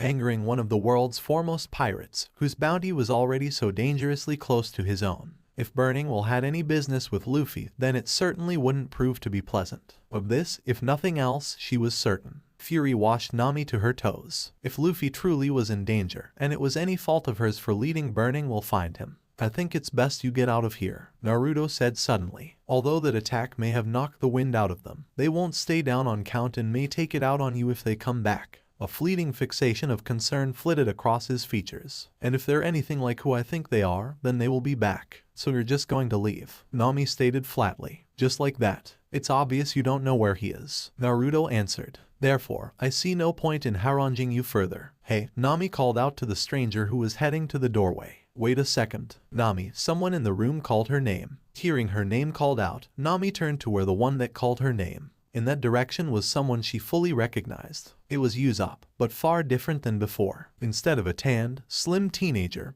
he was now taller and muscular. He was wearing what appeared to be a new pair of goggles around his neck and has some ear protectors on. He also now has a little goatee along with a new white suncap he wears on his head. In addition, he has a new pair of rolled-up yellow pants with red suspenders and a couple of walking boots. He has a brand red shoulder bag, but he still has his white, blue-striped wristband on his left arm. Usopp, is that you? Yeah, it's me, he replied. It's great seeing you, Nami. You seem to have changed. So have you, Nami responded happily. You were here all the time. I was, Usopp answered. I was about to use a new technique I learned on that guy that bothering you until that fellow in dark cloak steps in.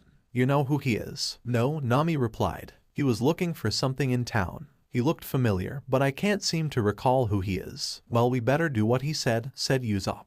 Because those imposters he blew away, they'll be back. While the two of them quickly left, the imposters emerged from where they fell, burned, injured, humiliated, and angry. They didn't heed the fact that they could have easily, all too easily been burnt to a crisp by the legendary Burning Will. At least, Monkey D. Luffy didn't seem to recognize that. Find that guy, fake Luffy angrily snarled. Shoot him on sight. At the same time, the cloaked stranger, who happened to be Uzumaki D. Naruto, was making all due haste from the scene he had created. He'd seen the looks on their faces, all of them. They'd seen his face. That navigator certainly had. While it was indeed regrettable that she knew next to nothing where the whereabouts of Monkey D. Luffy were concerned, there was nothing that could be done about it.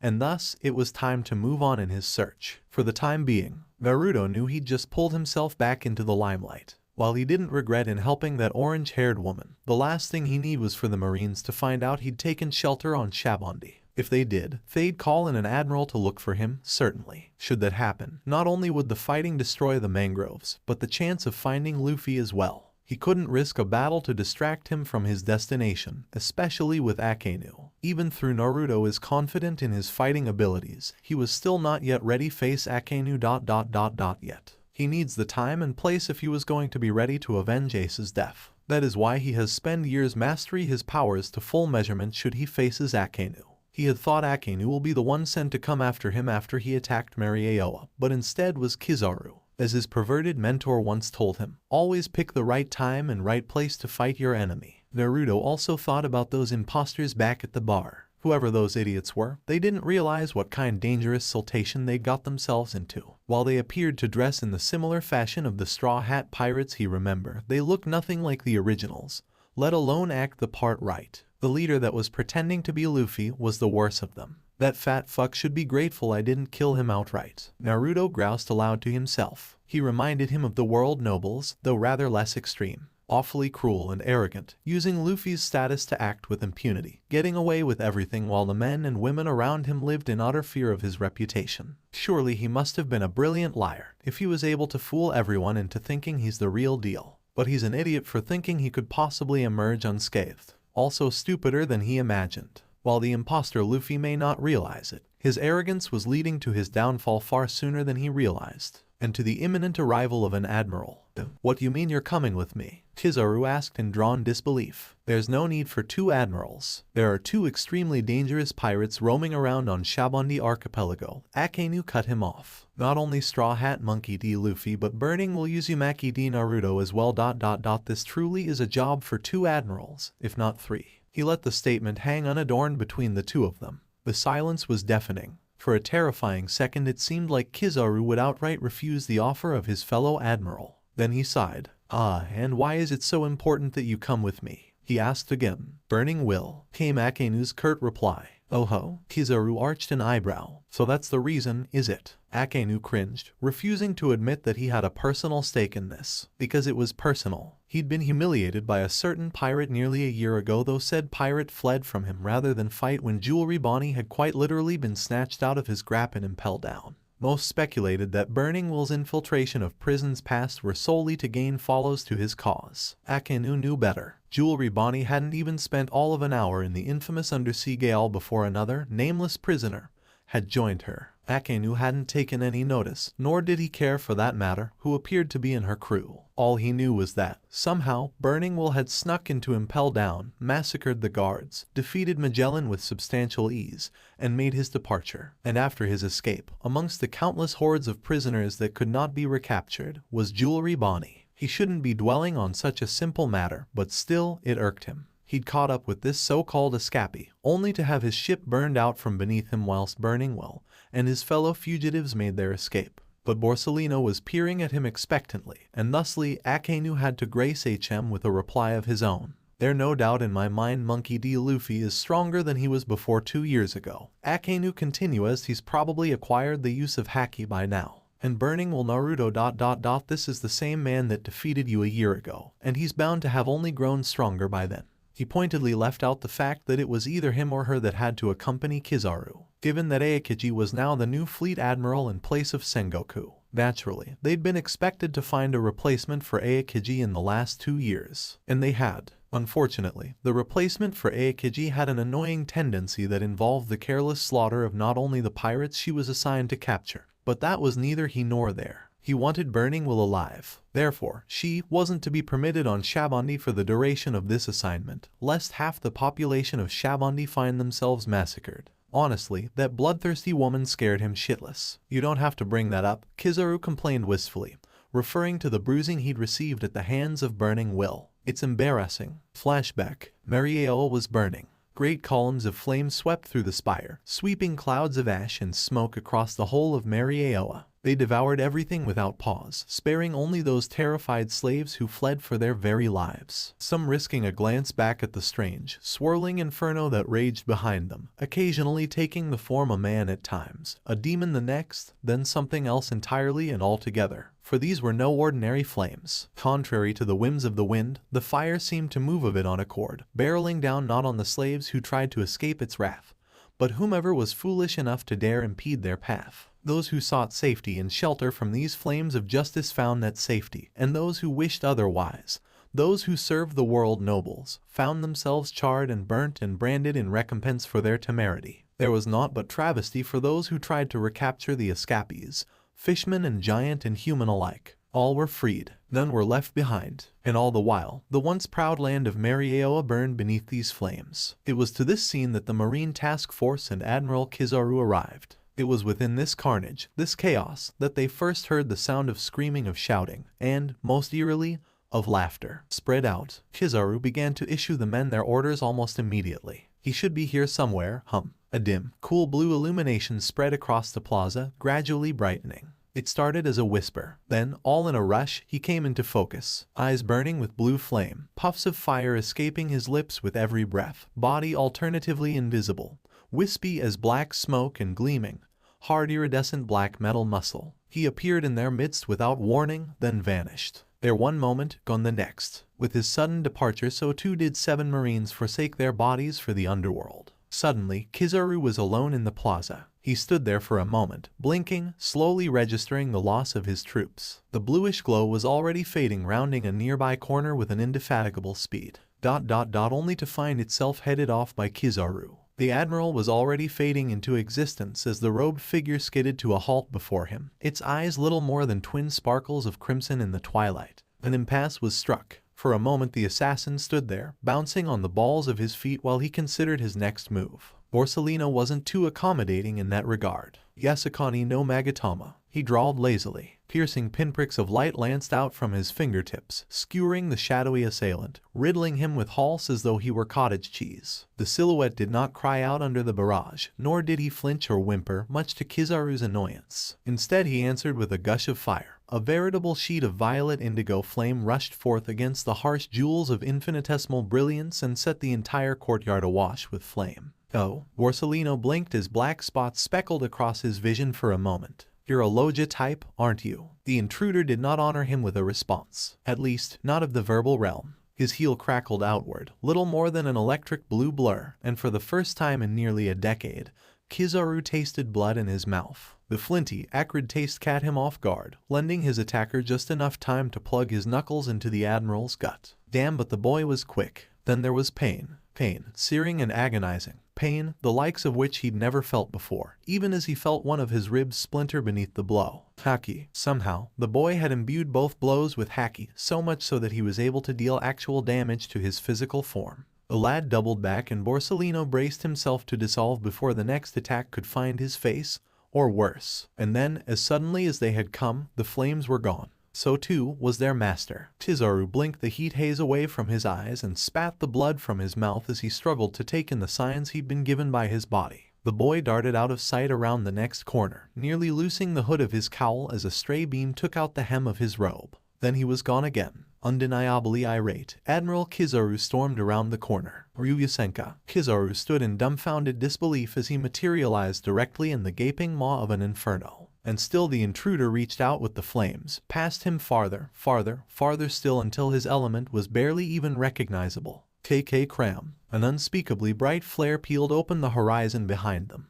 Despite the shouts and the screams of his men, Kizaru didn't turn. He'd seen this technique before. Already he knew what he would find there, should he show his back. The destruction of their fleet, ruination surrounding them, one and all. With the loss of his ride home, he stormed into the keep, ready to do battle with this flaming apparition whose abilities so greatly resembled those of Portuguese Diaz. Still, he couldn't believe his eyes. He sat motionless as God atop the mountain of corpses. The demon awaited their approach. Set upon his throne of destruction, he inclined his head politely, looking down upon them for the ants that he clearly thought them to be. So still was he, that Borsellino almost mistook him for a statue at first. But a statue did not move, nor did it laugh as this one did. Here was a rare breed of man. the first man to actually murder a Tenryubito since the founding of the world government itself. He was smiling. Well now ... are you the one who did this? He asked through a strained grimace. Did I do this, you ask? The man laughed. It was a deep, throaty sound. My name is Uzumaki Naruto. Remember it well, you who allow the subjugation of those who are oppressed. He beckoned, indicating the chaos and destruction that had not so long ago been the holy land of Mera.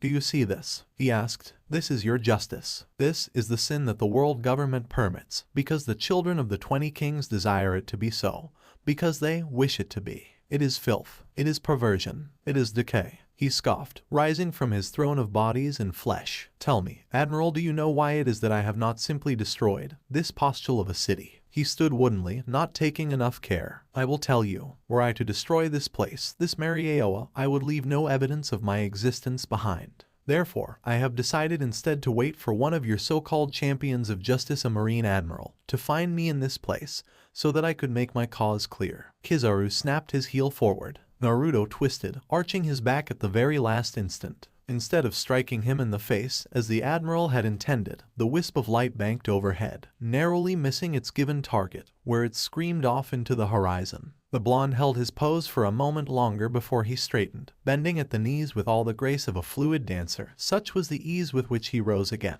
I warn you, do not underestimate me so easily, Naruto pointed out. I have mastered all 3 forms of haki. I tell you what's not going to be easy, Kizaru began to warn Naruto. After what you did, the world government is not going rest until they catch you. I'm sure they going place an enormous bounty on your head, if you're able to fight me evenly. Yet even if you kill me here, there will be other that will still coming after you. He sneered with a smile as he'd always done, but the pirate's remark failed to leave him anything less than amused. I'm not trying to kill you, Naruto declared. Not yet. I've made sure that the others managed to get away. As I said previously, fight me at your own risk, but know that you shall not pass, regardless of the outcome. He clapped his hands together and suddenly his hands were wreathed in flame. But these were more than any flame. All manner of color and perception clouded his fingertips, wreathing his hands in various shades of oranges, reds, yellow, indigo, violet, black, and beyond. Kizaru pondered these flames and their eerie properties before speaking. I take you won't surrender, then?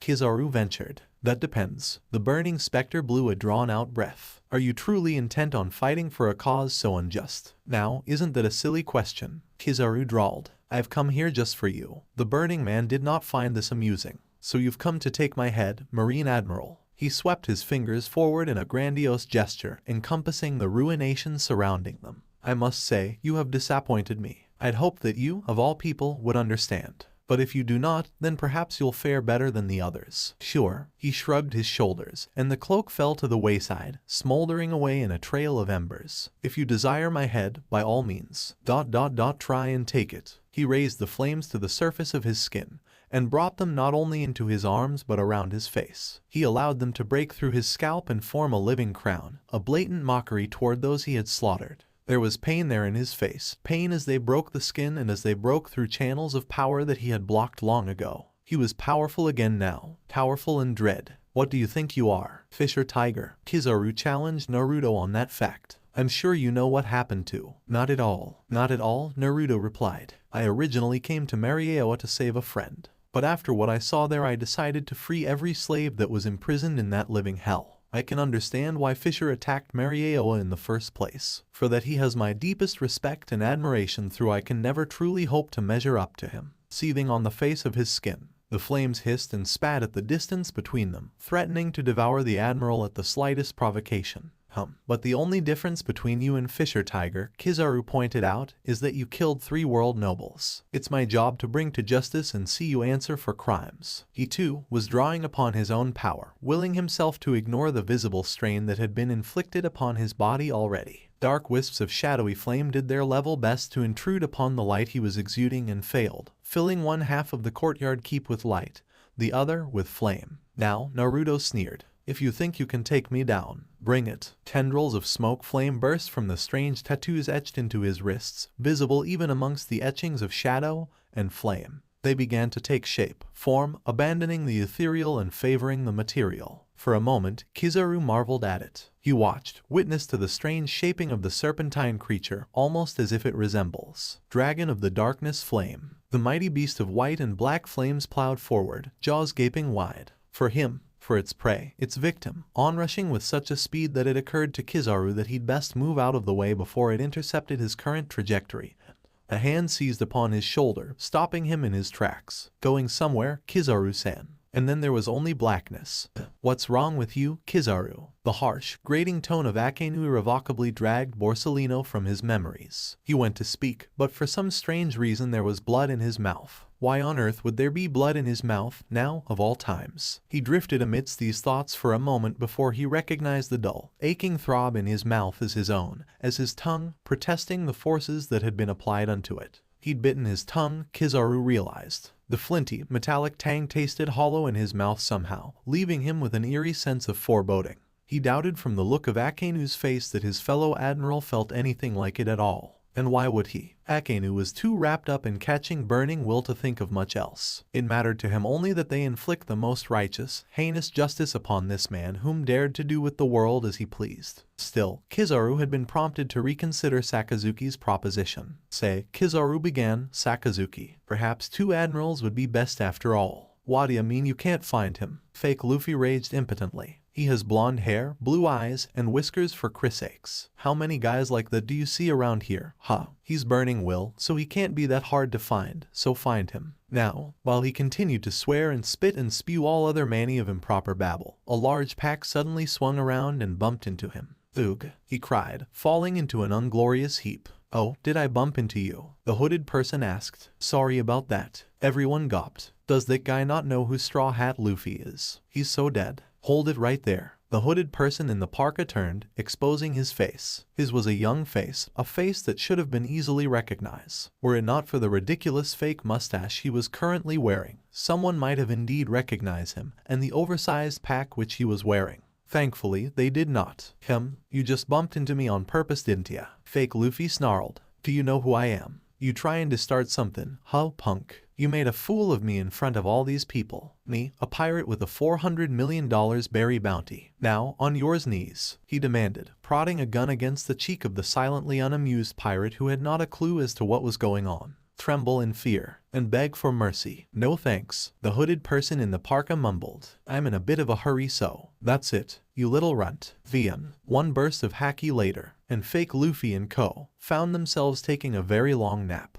The galleon was massive. Sails that would soon be fat with wind were currently furled. A deck which often bore the brunt of many scurrying feet was now pristine near to perfection. Everything about it, this ship which bore a massive lion's head at its tip, was magnificent. Perhaps even more so, considering it had been lying here in wait for the last 2 years. Approaching this masterfully made craft, with its skull and crossbones held high, fluttering in the breeze, could only marvel at in outright awe. Hence the reason Uzumaki D. Naruto was gawping wordlessly. This truly was a ship among ships. So, this is the Sunny, huh? He whistled softly. What a ship. Rather fitting, for the man who would one day become king of the pirates. Its outlandish, over-the-top style seemed to be a perfect fit for the Straw Hat crew, although none of them seemed to be present at the moment. That dampened his spirits a bit. He really would have liked to have met at least someone other than Nami and her outright hostile approach to things. A deep, booming voice rang out over the deck. Oi, who in the hell are you? Hello? Naruto blinked, shouldering his pack. Who is that? Is someone there? Abruptly, his enthusiasm surged to the fore. He failed to recognize the voice, but, then again, save for Nami,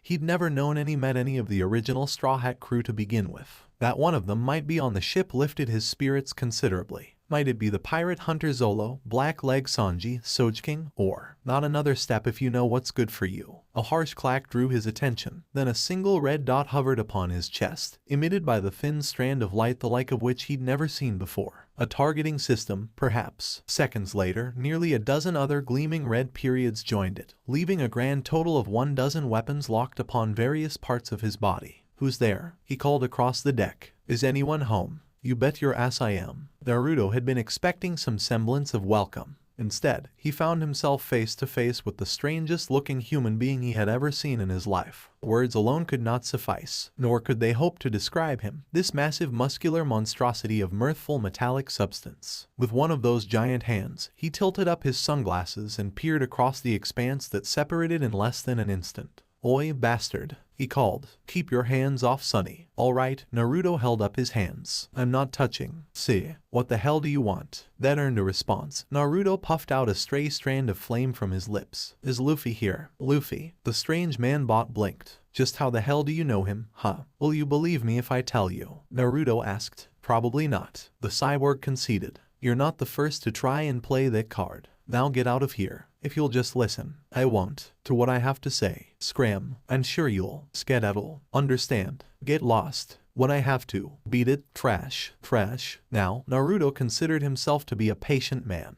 And with good reason. Long had he suffered through the last 2 years of endless searching, endless training, making his share of friends and foes along the way. Long had he looked, high and low, for all the secrets that came with the subtle but dangerous art of haki, and of the Mera no Mai and the whereabouts man he'd so fervently sought. But today, after encountering obstacle after obstacle after obstacle, his patience was at an end. Here, at the cusp of completing the quest that had consumed the last 2 years of his life, being insulted and affronted at every turn, something had to give. "Urusai," he bellowed, a great gust of flame sweeping from his form. "Will you just shut the hell up and let me talk, huh, Bakayeru?" For a moment, the cyborg cowered, then Naruto felt a round fizzle through his flesh. He paused, peering down at the now gaping hole in his chest, frowned, watched as it closed. Then, before the cyborg could fire another shot, he came forward. "Listen you." His boots thudded upon the deck as he landed, bringing himself face to face with the strangely clad cyborg. He made it all of 3 steps before another shot sputtered out of his chest, turned to ash upon contact.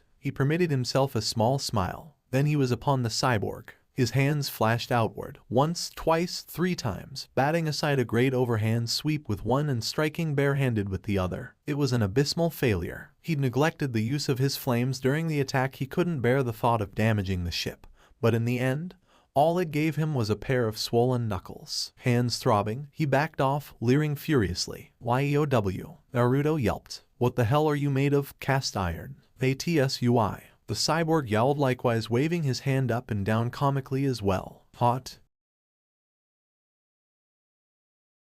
"Why I oughta." "Frankie," a voice like living liquid interjected softly, "there's no need for violence." "Frankie." Naruto blinked. "Wait, so you're actually Frankie?" "Oh, the strange cyborg shouted suddenly, eyes sparkling. "That vuuis." He turned, as always, striking a pose, "That booty." Naruto twisted, a blue-red Ursus slowly reappearing over his shoulder. That naeus beauty can only be. For the first time in his life, Uzumaki D. Naruto was truly, utterly speechless. Despite all the majesty her eyes held, keeping his gaze focused upon her face was quickly proving to be its own a trial, thanks in part to the open blouse and the glorious sight that lay within. Naruto felt his cheeks inexplicably darken as a result. Then he chastised himself with a shake of the head. He was a pirate for Chris sakes, so why couldn't he stop staring at a pair of ...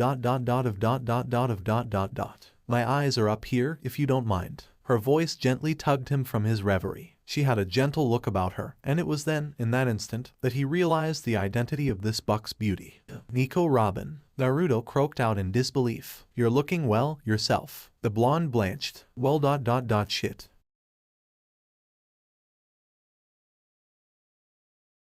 "Listen up, men," fake Luffy, now fully recovered, pronounced before a crowd of pirates. "You may not know Theseus' face now, but from here on out every one of you is a member of my crew, the Straw Hat Pirates. Once I become the king of the pirates," the imposter continued, "you guys are going to be crew of the Pirate King. And for that goal you all will serve as my arms and legs in the adventure that are to come." All the pirates cheered by the fake Luffy's words. "It's like a dream come true," said one pirate. "I can't believe we get join the notorious crew of the man who destroyed Anai's lobby, created chaos at Impel Down, and charged into the heart of the Whitebeard War. This legendary pirate is going to be our captain." Another cheered. "He's really a candidate for the title of Pirate King. But before we set sail for the new world," fake Luffy continued, biting off every single word as if it were flint, "we need to teach those a lesson for disrespecting me. And one of them is known as burning. Will Uzumaki D. Naruto." For a terrifying second, there was silence. It was deafening. Like a mighty wave, so too his words rippled out amongst those that had assembled to become his subordinates, plastering their faces with expressions of shock, awe, and in exceptionally rare cases, fear. There wasn't a single pirate alive that hadn't heard that name. All the pirates gawped at their captain and what he'd just said. Burning will Uzumaki D. Naruto. They thought he was joking, such were their expressions. Monkey D. Luffy wanted revenge on the only man who had dared to murder not one, not two, but 3 Tenryubito and escape with hundreds upon hundreds of slaves, not to mention equally priceless treasures and artifacts, and invaded Impel Down. No less, the infamous rookie who, given enough time, might very well fill the vacancy left by Edward Newgate, one of the 4 now reduced to 3 Yonkou. Their captain wanted the head of Burning Will brought before him like some spoil of war. No way. Impossible. Truly, if there was a man more terrifying than Straw Hat Luffy, then Burning Will clearly fit the bill. At length, members of the newly reformed Straw Hat Pirates began to murmur amongst themselves, with a complete and utter lack of regard to captain's orders. Burning Will Uzumaki D. Naruto. Gashed Albion, another of the rookie pirates joining the imposter Straw Hat Pirates, repeated in a shocked tone. Damn, that makes my bounty of $92 million berries look like chump change. No way, gasped Lip Service Dowdy, another rookie pirate whose head was worth $88 million.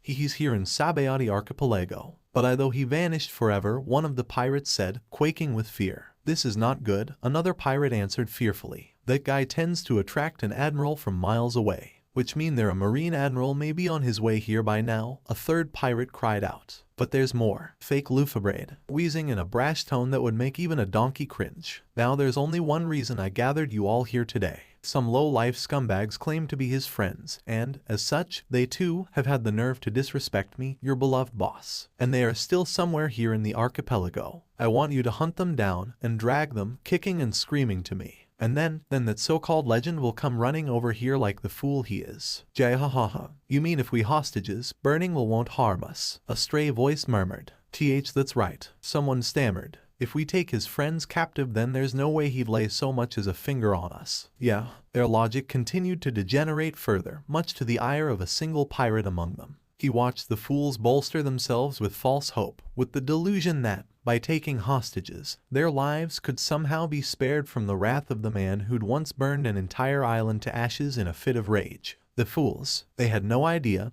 their lives would soon be made forfeit. Kami, may you have mercy on the fools, cackled a man of such infamy that those around him, his brother included, shivered in fear. Blood Spatterer Caribou displayed no such fear. He, with a bounty of $210 million berries, did not fear the reputation of the man who rumor has it had once fought off this likes of Admiral Kizaru himself and managed to escape from Akainu with only superficial injuries. This pirate did not fear this man, because fear was an emotion as alien to him as mercy and kindness were any pirate.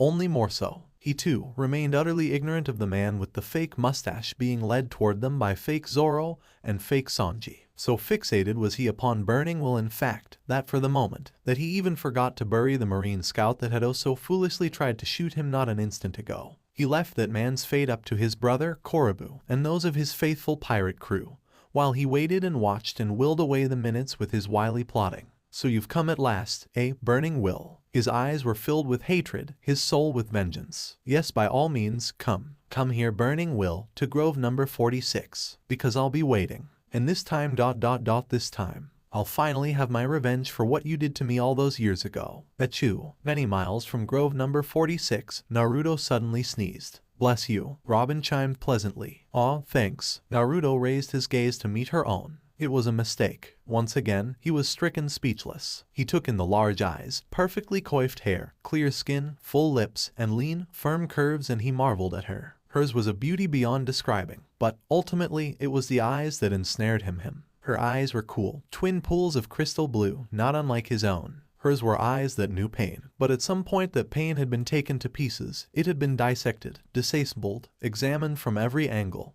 and then summarily conquered. Despite all the majesty her eyes held, keeping his gaze focused upon her face was quickly proving to be its own a trial, thanks in part to the open blouse and the glorious sight that lay within. Naruto felt his cheeks inexplicably darken as a result. Then he chastised himself with a shake of the head. He was a pirate for Chris sakes, so why couldn't he stop staring at a pair of ... Haven't we been through this already? Once more, her voice gently tugged him from his reverie. Once more, it wasn't for very long. He had a fleeting glimpse of her face, then the details swarmed him like a plague of locusts, devouring what little restraint that he had left. The sudden lack of tension triggered the fire within, and suddenly, he inexplicably, undeniably hot. He felt the flames boil in his body, his blood, and, with great effort, he quelled them, pushed them back down so that he might focus on the task at hand. The woman had a gentle look about her, and it was then, in that instant, that Naruto realized the identity of this buxom beauty. Unlike Frankie, she was instantly recognizable, because the last 2 years had done little to diminish her beauty. On the contrary, time had only enhanced it. She smiled softly, and ultimately, it was that dangerous, deadly smile that sealed his fate and won his heart all over again. It was then in the silence, as her eyes entreated him for an answer, that Burning Will could hold his tongue no longer. It had been years since he'd seen her last, that last little fleeting glimpse of her smile, her words,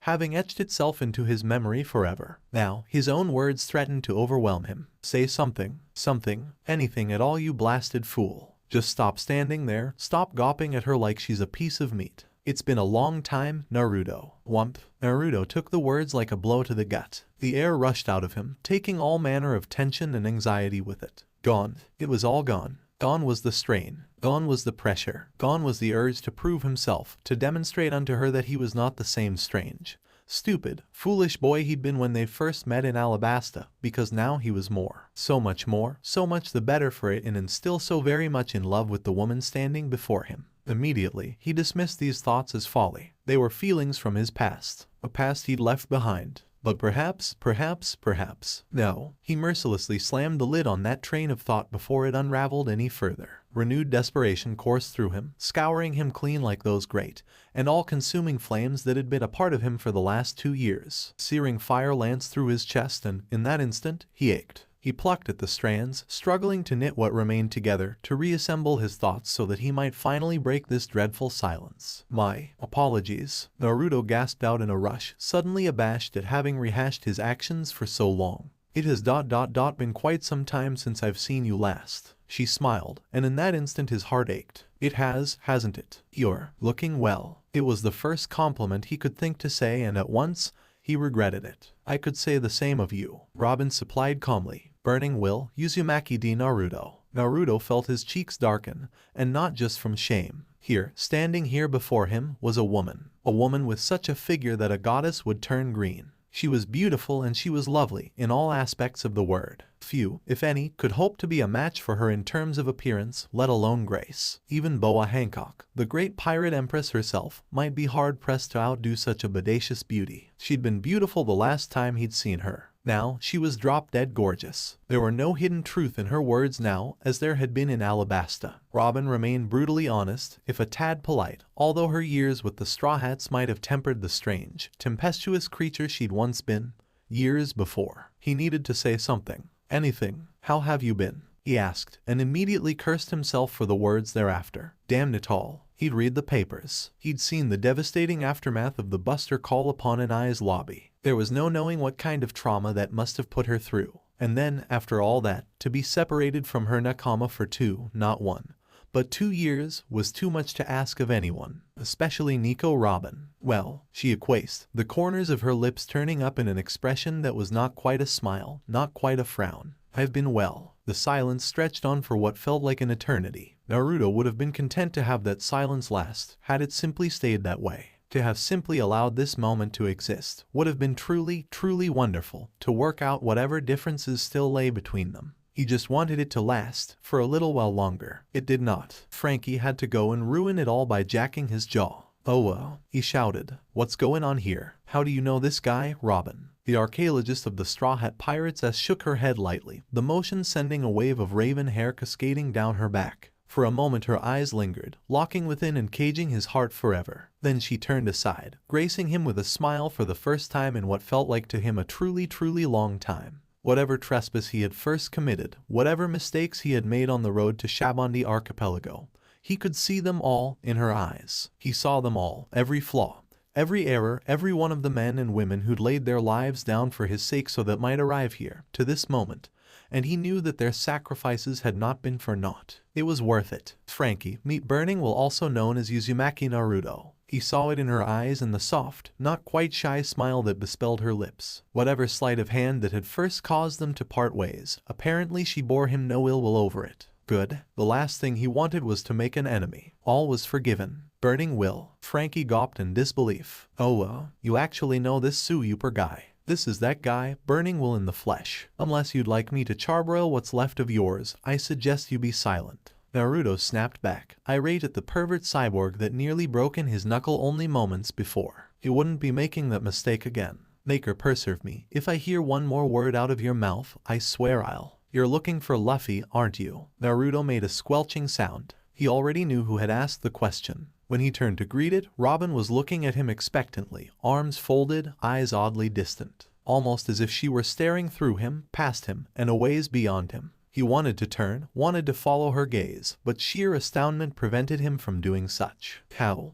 on earth had she known that he'd been searching the archipelago for Luffy this entire time? He hadn't even told her that. How did you know I was looking for him? He ventured. Woman's intuitin'. Was that a hint? Just a hint of smug satisfaction in the pools of her eyes. Naruto did not doubt it to be so. Perhaps the old Nico Robin was in there somewhere, after all. She'd certainly held on to that stereotypical confidence of which she'd been so proud. Why not relish the chance to trump him, as she'd just done so now with little to no effort? Women gave him a headache. But that was not the reason for which he had come to Shabondi. So is he here? Naruto asked, suddenly eager. Luffy, I mean. If he is, I really need to. Unfortunately, he isn't. Robin's answer sent his spirits plummeting, but only briefly. Not yet, that is. And the Ike to arrive. Luffy should be arriving any day now. May I ask why you're so interested in meeting him, Naruto-kun? Well, there was that eating contest in Alabasta, and that's not the point, he shouted. You're distracting me again, damn it. I'm not here because of that. My reasons are my own and that's the way they'll stay. Robin laughed softly. You haven't changed at all, have you? Oh, yes I have. Naruto answered, eyes darkening with anger. In fact, I can show you how much I've changed right now. Hold it. Now what? Naruto painted indifference onto his face, despite the storm brewing behind his eyes. It was Frankie. The cyborg had remained silent thus far, apparently content to let the two have their moment, but now he'd decided to intervene. He loomed over Burning Will with shoulders squared, forearms practically bristling in frustration. Naruto leered up at the perverted bot for a moment longer before honoring him with a secondary response. Say, you wouldn't happen to know where Luffy is, would you, Frankie-san? Nope, Frankie answered stiffly. Usopp and Sanji have been here already. Usopp's out to get fuel, and Sanji's stocking us up on fuel. Whoever, he drawled angrily, something's been bothering me for a while now. You keep telling us you're Burning Will, but you keep asking for Luffy. How do we know you're not some sort of government spy or something? Frankie, Robin began, that's enough. So you doubt me, Naruto wasn't having any of it. Squaring his jaw, he took a small step forward. You doubt what you've been told then, Frankie? As if, Frankie growled, I just don't trust you. I knew it. Naruto fired back. Then that means you don't trust Robin, either. I'm more than willing to take Nico Robin at her word. Frankie retorted, put on the defensive by the blonde's explosive retort. However, just because she says you are who I think you are, doesn't guarantee you're the real deal. Amaterasu. Naruto summoned the flames back to the surface of his skin, turning his cloak to ash. They devoured the arms of his cloak with tongues of black flame and then the rest of it, exposing heavily bandaged forearms, the like of which were laced with strange black markings, barely seen beneath the bandages. With the destruction of his cloak, everything about him was revealed, as were the bulky protustions that had been bound to his back. He was a spiky blonde young man with fox-like whiskers, sapphiric blue eyes, very handsome in addition. He was very tall, with an athletic outline. He was wearing an orange sleeveless coat, black short-sleeve shirt and pants, red gloves and boots. He was carrying two swords behind him, one a katana, the other a wakizashi, both of which now wreathed in flame with their master. Naruto was eerily aware of the entranced looks the resurgence of his given element had brought. Frankie looked as if he'd just busted a cog. Likewise, Robin's expression was equally stunned. But even as he looked on, her surprise began melting, molding into something else, something he daren't give thought to. No, he forced his emotions back down. Now is not the time. No. Willfully, he banished the flames from his body. Satisfied, he asked Frankie, folding his legs and dropping into a squat between the two of them. The last of the flames spurted from his body and dissipated, turning to quiet ash upon the deck.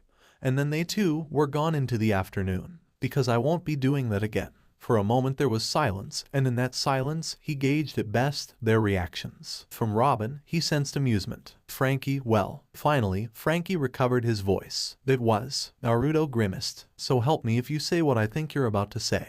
S-U-U-U-U-P-R. Arg. 2 of 3 things happened in that instant. First, Naruto twisted from the crouch into which he'd fallen, and flung himself at Frankie. Second, Robin burst out in laughter. And third, a very familiar, very unamused voice rang out on the hill just above the Thousand Sunny. So loud was it, that it caused both pirates to immediately cease their squabble and turn toward the source of the sound. Phew. Naruto detected a blur of orange hair in his peripherals before everything went straight to shit. Something very fast, very large, and very solid crashed into his back and sent him sprawling. His head kissed an iron-hard board and black spots speckled before his vision. By then, he'd already phased out of existence, his body turning to flames as whatever it was came around for a second pass. Imagine his surprise when the Reindare careened off of him and then careened into the railing of Thousand Sunny, stunning itself for a moment. What the hell is a reindeer doing here? And that moment was all he needed. He simply tracked with the motion, took aim, and fired.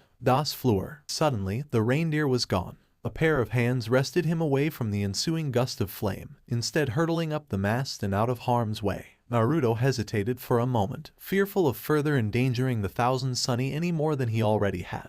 Confusion warred with wrath as he rounded on Nico Robin, a round of expletives and questions already forming on his lips. Robin, what the hell are you doing? Oi, Robin, get down. Naruto half-turned, his eyes flying wide and large as he picked himself off the deck. Almost immediately thereafter, a strange-looking projectile skittered across the deck. With a deafening hiss reminiscent of a boiler exploding, a giant Venus flytrap reared up before him seconds later, jaws wide and gawping as they closed around him. About an instant after the fact, a bold bolt of fire ravaged its roots to the core, eviscerating the carnivorous plant beyond any hope of survival. Bothersome weed, he hissed, curling his nose at the noxious smells the creature gave at its sudden departure from the land of the living.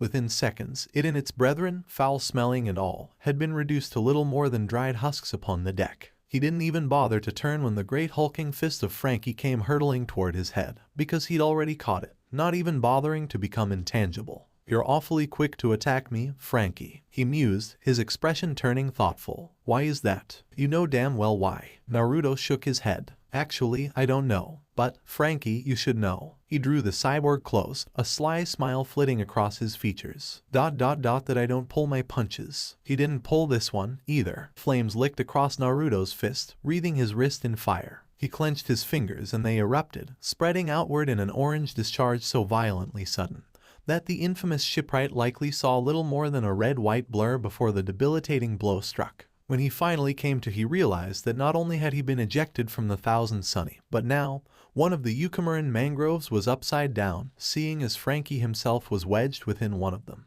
Even as he struggled to free himself from the sappy tree, he was forgotten. Naruto was already moving on to his next target. As he'd suspected, a steadily darkening cloud was indeed forming above him, burgeoned by a series of red and blue spheres sweeping upward into the stange nimbus. Lightning crackled from within its depths, popping many of the resin bubbles surrounding the Sunny. The coating itself remained all but unbreached, but there was absolutely no guarantee it would remain as such. His fingers flexed for the second time. Heiken, the compressed fist of fire expanded with alarming speed, erupting upward from the Thousand Sunny in a veritable ring of flames, so searing, so intense, that they veritably obliterated the gathering clouds above it, clouds that should not have been forming in the first place. He didn't have the time to admire his handiwork. Yet another strange plant was already sprouting behind him, crumpling before the first, so he hadn't the time to see who'd launched the weather-manipulating attack. Naruto was still in the process of extricating himself from its withered jaws when he caught sight of the sniper. Robin was shouting something at him, but he paid it little heed, shoving his forward with such force that a wall of superheated air rushed forth from the motion. It hurtled upward towards its target, the offending sniper blissfully unaware of the massive hurt that was headed his way. Stop. He registered the words as if through a haze,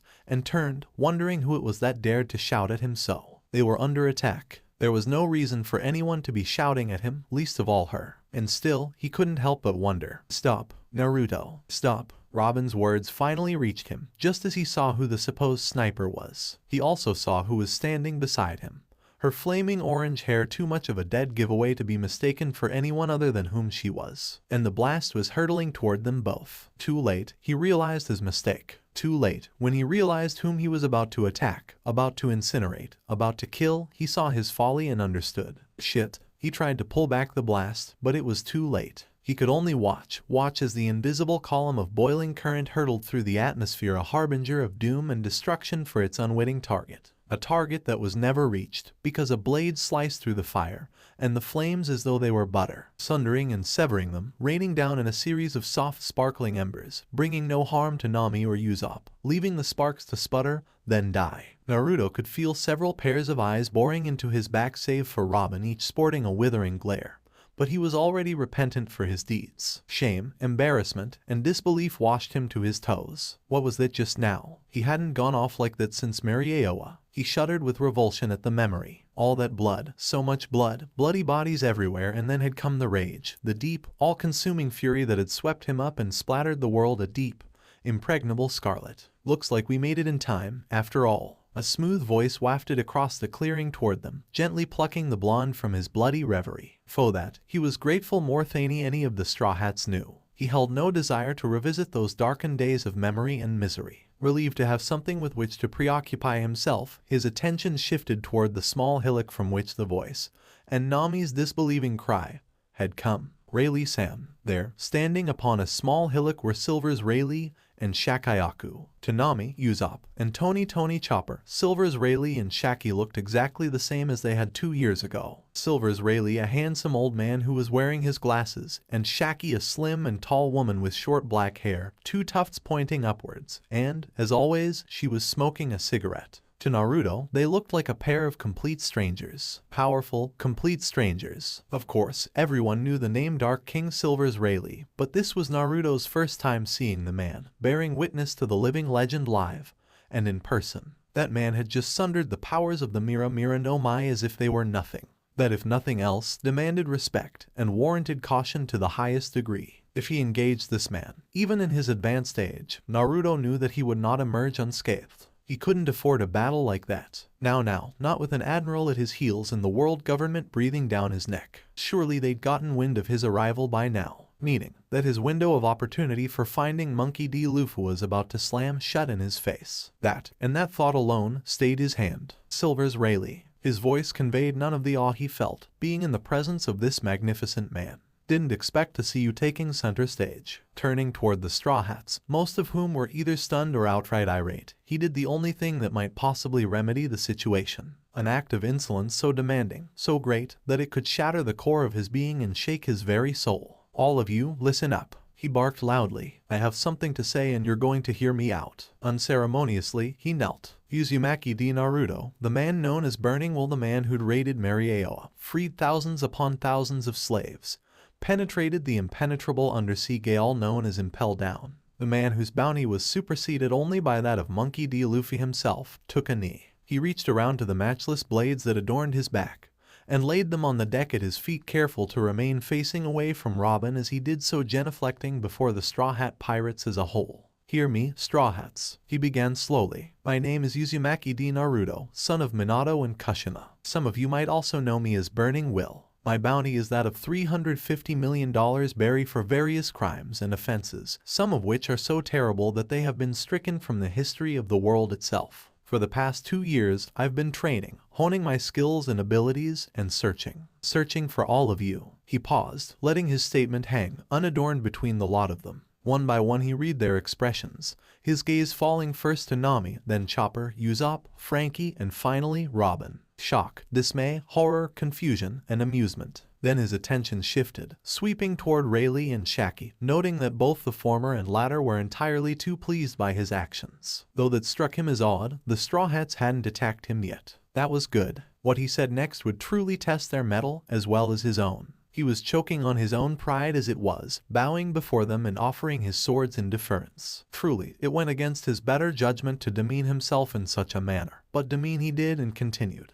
Now that I've finally found you, after all these years, I have something that I must ask of you. But I warn you, consider your situation carefully before you give your answer, because if you should refuse my offer, then I promise you, I will be a formidable enemy to you all, should you ever cross me. He felt the tension spike at that, and it occurred to him that they might indeed attack him after all. They might perceive his actions as a threat and forego any means of parley on his part if he pressed the matter further. It was a risk he had been born to take. Willing himself to be calm, to speak slowly and coherently, Naruto forged on ahead. But I digress. I have not come here to quarrel. He bowed his head further, nearly scraping the grass turf of the deck. Quite the contrary. I believe that the proposition that I am about to offer you will be mutually beneficial to all. Every word boiled in his gut. Every syllable brought him one step closer to shattering the facade he'd worked so hard to project outward. If not for his sake, then their own. The next sentence tore a hollow hole inside his gut. I hereby humbly ask permission to join your crew. The silence was deafening. Shock had wiped their faces clean. Even Rayleigh and Shaki seemed to be at a loss for words. Such was the audacity of Naruto's proposal. Only Nico Robin remained unfazed throughout, though her expression also remained torn somewhere between stoic and charined. Naruto did not move from his position, intent to await them and their decision, should it be made in his favor. Then, I thought this might happen, said Rayleigh. Now, why don't we all sit down and talk about this? What's there to talk about, Rayleigh-san? Usopp cried in disbelief. You heard what he said. He's killed people. He almost killed us. And now he wants to join our crew. No way. Absolutely not. There's no way in hell that I'm letting this guy anywhere near Luffy. I heard about you, Tony Chopper said fearfully as he cowered behind Usopp. You're the one that attacked and burned down Mera, and murdered 3 world nobles. Scary. You're a scary guy. There's no way. No way, no how can you be in our crew. No way. Frankie seconded. The new armored me wants nothing to do with this guy. Nothing at all. Chopper gawped, his fear momentarily forgotten, as was that of Usopp. Frankie, is that you? It sure is. Frankie laughed boisterously, but we'll save that for later. Right now we need to decide what to do with this bastard. Naruto's sweat dropped, wondering if Frankie had conveniently forgotten the brutal beating he had received only moments before. There would be no deciding of anything, he reminded himself. He'd finally found the Thousand Sunny, and he planned to stay with the Thousand Sunny until he found and presented his offer to Luffy. Until then, he wouldn't be budged, even if everyone denounced him and spat at him and refused to allow him in the crew. I think we should give him a chance to prove himself, Robin interjected politely. That one threw him for a loop and half. He'd half expected a vehement refusal on her part if anything else. Her support, though marginal, suddenly meant the world to him. He caught her gaze, suddenly aware that she was smiling, as if she found the disbelief and confusion of her crewmates to be the most natural thing in the world. Yes, her smile seemed to say, I accept you. Yes, it said, I forgive you. Yes, it assured him, I want you to be a part of this crew. He had no idea what he'd done to warrant such kindness, but he knew at once that he didn't deserve it. He was rotten to the core. He hadn't freed those slaves because of any righteous bullshit. It had simply been a bit of temporary insanity, a bout of foul morality, a horrifying fit of decency, that was all, he told himself. And then Usopp had to go and muck it up. Our Robin, Usopp spluttered loudly, with Chopper nodding emphatically all the while. Did you not see what he did to us back there? He tried to kill us. He nearly burned down the Thousand Sunny while he was trying to do it, too. He didn't attack me, Robin said pointedly, as if this solved everything. Well, I guess he didn't attack you, but, to be honest with you guys, Naruto said in an honest tone as he stood woodenly, not taking enough care. When I began my pirate career, it wasn't my intention in attacking Impel Down and Mera, and I only attacked you because you attacked me first. His tone held no malice, no spite whatsoever, but somehow, those words rooted everyone. Of course it wasn't, said Shakayaku. Jiraiya and Tsunade told us the reason you attacked those places was because you were trying to save a friend of yours. I think her name was. But more than just saving your friend, Rayleigh also said. You ended up freeing thousands of slaves at Mera as well as raiding their treasury, which means you most likely have several items of substantial value in your possession. Well, it wasn't like that at first. Not when I arrived in Mera, Naruto began to articulate. But when I saw how miserable all those slaves were, how they were suffering and being treated as less than human, I just couldn't leave all of them like that. Then his expression darkened. And if I just so happened to make off with a few dozen legendary treasures and weapons, then what of it?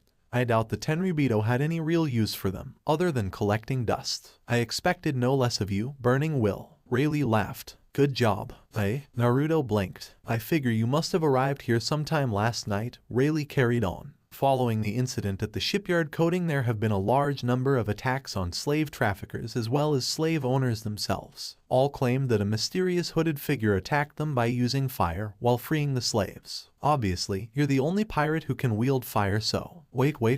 Rayleigh, you know this guy? Usopp asked, confused. Well, not personally, Rayleigh replied. But Jiraiya and Tsunade told me what kind of person he is. His gaze slid back to the brooding blonde, who, thus far, remained all but inconspicuous despite his infamous reputation. He's not all bad, I can assure you. So why are you really here? Usopp asked. Like I said, I want to join the Straw Hat Pirates, Naruto answered his question. Not those imposters running their mouths around town.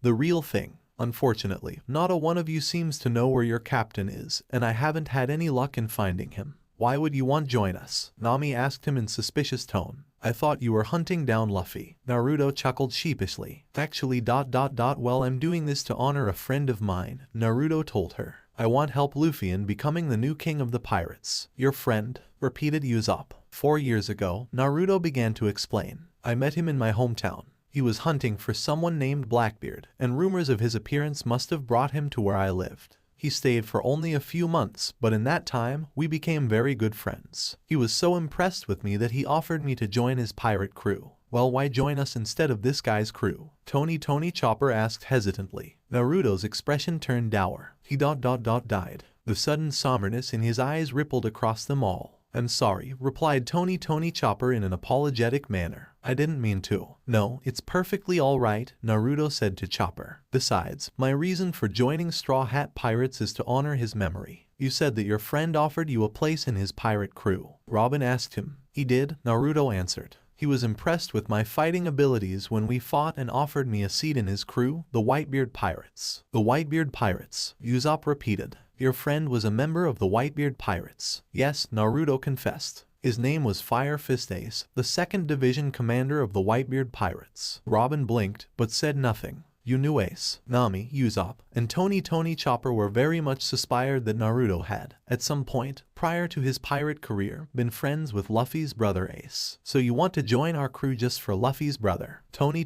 Chopper asked. Yes I do, replied Naruto. But I felt like I should ask your captain first. Do you know where I can find your captain? He's not here, replied Nami with a devilish greed and smile on her face, knowing Luffy'll probably be the last one coming. But if you want to join our crew is going to cost you something, especially after what you... Wait a minute, Naruto protested. I thought you said you weren't going to charge me. I said I won't charge you for information, Nami pointed out. But since you attacked us and singed my hair, I will charge you if you want to join our crew. With interest, of course. How much? Naruto asked. $5 million, Billy. Nami cheerily named her purse. $5 million, Billy. Naruto cried out loud. Come on, I already paid that much in getting here to this island. You don't have to worry about that, Naruto dear, said Shaki. Since you're a godchild of Jiraiya and Tsunade, I'll pay for it. Era got out. Shaki-san, Naruto said with growing appreciation. I'll pay you back, I promise. Excuse me. Naruto glanced downward, surprised to find Tony Chopper tugging at his sleeve. May I ask you a question? Sure, why not, said Naruto. Chopper half cringed, as if he expected the fearsome pirate to grow horns and a tail,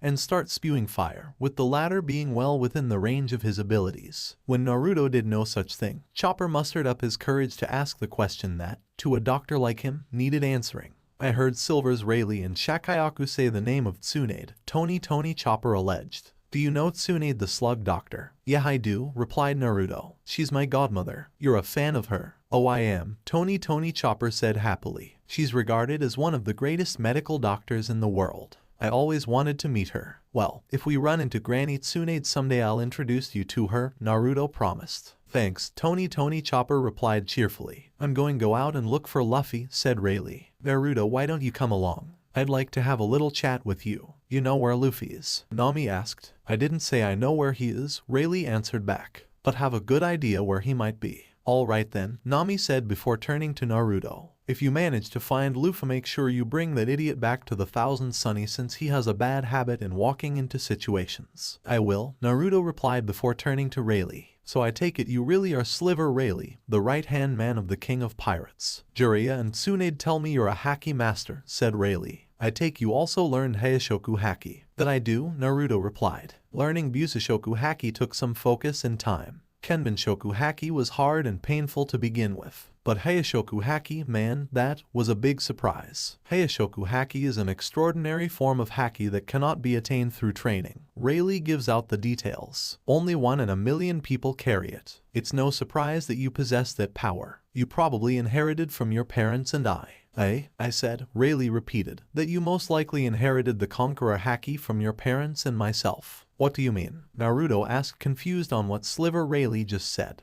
Naruto, Rayleigh began slowly. I know this is going to be shocking to you, but I'm your grandfather. Everyone, excluding Robin and Shaki, screamed. What did you just say? Nyohoho. Thank you so much for all of you giving me all of these wonderful ideas. I hope you liked the chapter. Also, as to the pairing, there is now a poll. Vote on that to determine the results of the eventual pairing as to who will be in the harem. Oh, and I know I may die from asking this so many times, but review please. Then again, being a skeleton, I am already dead. Skull Jooke. Yohoho. And for those of you just who cannot wait, here is a bit of a preview for the next time. There are 2 scenes depicted within this chapter. The first, as Naruto has his second encounter with fake Luffy and the battle with Sentomaru and the pacifistas. The second is also an encounter with Luffy, but, you guessed it, the real Luffy. Next time, Pillar of the Inferno, Burning Will and Straw Hat Luffy, allies or enemies. BB Burning Will, fake Luffy gopped openly. Why you mean this is? Gentlemen, Naruto began slowly, very slowly. I be placed in a bewilderment. His gaze swept across the deck, scouring for any sign of the instigator that had so roused his wrath, locking upon one Demalo Black. Here I came here, looking for Monkey D. Luffy. He thrust a hand imperiously towards the cabin, towards the fake Luffy, and upon a sudden, I find this, a crew of imposters. Sailors abandoning their posts, without orders, without leave. Men before the mast, and taking the ship for themselves. What be that, I wonder? He mused aloud, refusing to smile at his crudely crafted metaphor. He let the silence hang until everyone choked on it. Mutiny, someone shouted suddenly. Naruto didn't skip a beat. He didn't care that he couldn't see them. He knew the voice by sound alone. It was Termari. She was here somewhere, hiding amongst them, tucked safely out of sight. He knew that much. For a moment, he almost laughed at the absurdity of it all. What a persistent. Again, Naruto held a hand to his ear, feigning deafness. Mutiny, came the reply, though slightly exasperated. Aye, Naruto nodded, his form bending, shimmering beneath wave upon wave of oppressive heat. Mutiny. And what fate befalls mutineers? Now we know the answer to that, do we not? Mutineers. Hen. Flames boiled outward from his fist. Now all of you, die. Heiken, Naruto roared, his knuckles bursting before the command, summoning a spiraling pillar of flame, subsequently engulfing everything within a 3-mile radius. The fleet never stood a chance. A massive fist of heat and fire barreled forward, its jaws wide and gaping as it lurched toward its prey. Within 2 beats, the entire Navy fleet was all but decimated, and everyone was left to wonder at the aftermath of the attack. Ace, Luffy gopped. That was Ace's attack, just now. Oi, Naruto barked. Baka Yeru, do I look like Portuguese Ace to you? Nanda, Luffy blinked, suddenly very much aware of the blonde standing at the helm of his ship. Who are you? He squinted at the blonde whose body roiled and broiled like so much flame, and he found his words taken away as he recognized the color of those flames. Because this was the very same power that his brother had wielded prior to death. It couldn't be. No way. Naruto grinned wickedly. Haha, I've finally found you, Luffy. Now, let me join your crew. Luffy blinked, then grinned. Sure. Everyone excluding Robin face-faulted. Damnitluffy. For an instant, Jewelry Bonnie was almost certain of it. She could have sworn that she heard it. His voice. It was the voice that whipped itself into a fury from outside her cell all those years ago. The voice that had awakened something within her, the voice that had an irresistible, aching longing lodged within her breast, an almost physical need night and day for the sweet warmth of his presence once more. Even her own gluttony paled in comparison to this great and terrible need that swelled within her breast. Jewelry Boney tore off another copious streak of meat from the steak she'd been chewing on and gulped it down in one bite. When she reached for another, her fingers closed around a small length of chain instead. She frowned, regarding the object with ill intent a moment longer, before her features abruptly softened. Fingering the clasp between her thumb and index finger, her perpetual hunger momentarily forgotten, she flicked the locket open, exposing the contents within. Bastard, she hissed, fighting the onslaught of tears, even as her eyes glistened anew. "You stupid, good-for-nothing bastard." Enclosed within the large locket were two items. The first, a deceptively simple piece of paper, its bland and otherwise harmless appearance belying its usefulness to her over the years. The second was of a much greater value, so great in fact that it could be called priceless. In the last 2 years she'd often fiddled with the locket, gazing upon the face contained within, the face that had given her comfort on lonely nights, just as it had ever since he'd freed her and her crew. Bitter though she was over their parting, the months that they'd shared were still a source of fondness for her. She hadn't been able to waylay him any longer than that, though she hadn't failed for lack of effort. Her crew had wanted to continue their journey, to set off for the new world with his power at their side. But they hadn't. With his strength, they would have been unstoppable. And there was time when Bonnie thought he might take her up on the offer to serve as her first mate, to bend knee to none but her will. He certainly had no qualms to that between the sheets as her second in command. Then came the Mera incident. Naruto, who she'd been so certain had been on the verge of joining her crew, abruptly demanded that she take him to Mera on that fateful stormy night. She remembered the tortured look in his eyes when the name Iam was mentioned, and the way that pain had morphed his already handsome face into something glorious, godlike in its intensity. Take me to Mera. She'd been a fool not to refuse him and a fool not to ask why. Instead, like a blasted wench, not a captain, she'd granted him his request, and they made full steam for the red line with all due haste. He didn't say a word to her for the entirety of the voyage. Whenever she'd felt the urge to press him for answers or anything for that matter, the same tortured expression reared before her visage, the same memory of that horror amongst horrors dawning upon him, and her resolve withered away. Upon their arrival to that mountainous wall of red stone, he'd done the unthinkable. She remembered everything that had been wrong about him that day. His touch, his taste, his lips, hungering over her, trailing delicately across her jaw. He'd pushed past her flailing hands and kissed her neck, and then lower on her neck, and then he was pulling down the bra she'd gone to all the trouble of wearing that night, and then her hands weren't flailing anymore and his lips were gone. It was fun while it lasted, Bonnie. She remembered his words, spoken with crystal clear clarity. But this is goodbye. And just like that, he was gone. Back then, she'd only an instant to watch the flaming wings unfurl from his back, and then, with a great and mighty gust of pyrokinesis, he roared upward into the night, reduced to little more the likes of a distant orange speck, and then that too was lost in the clouds. He'd never returned, and since that day, she'd suffered as only a lovelorn woman could suffer. His face was the scourge of her dreams, because it was also a nightmare, a constant reminder of how close she'd come to losing everything, only to have it all thrown back in her face by another face, his face, one exuding such warmth that it made her ache and ... When I'd heard that you'd escaped from the world government, it made my blood freeze. Bonnie shook her head, clearing it of him and of her terrible captivity at the hands of Akenu. She'd been bested so easily back then. Just the thought of it made her blood boil to a feverish pitch. She was no longer the weakling she'd been back then. She was no longer a rookie, either. The last 2 years had tempered Bonnie's resolve, forging it into an unstoppable blade of steel, one that she would take great pleasure in thrusting through the throat of the Navy Admiral. But for now, vengeance would have to wait, because now, at long last, she'd tracked him back to Shabondi. The Vivre card was pointing that way, due west from here. Where here was, however, remained to be seen. She'd left her crew back at the docks, in the distant hope of keeping her identity a secret. Of course, a hooded woman with pink hair, a killer body, and a massive stake in hand wasn't exactly inconspicuous either. She could already feel the stares of passerby boring into her, whether from recognition or, perhaps, confusion. It didn't take her all that long to realize why. As she quietly slipped past a gaggle of Marines, commie, but there were a lot of them here, something caught her eye. It was little more than a simple poster tacked up against a poster of similar size and length. But ultimately, that wasn't what caught her attention. She drew nearer to the bar and marveled at them. A series of scorch marks blackened across the doorstep of the bar, and, above that, relentless, she broke out a sweat and closed her eyes, trying to focus on the mad rhythm of her own heart. She bit down hard on the stake in her hand and forced herself to be calm, lest she be overcome by the sight before her. To her chagrin, she still broke down laughing. Once her bounty had been a sizable $140 million.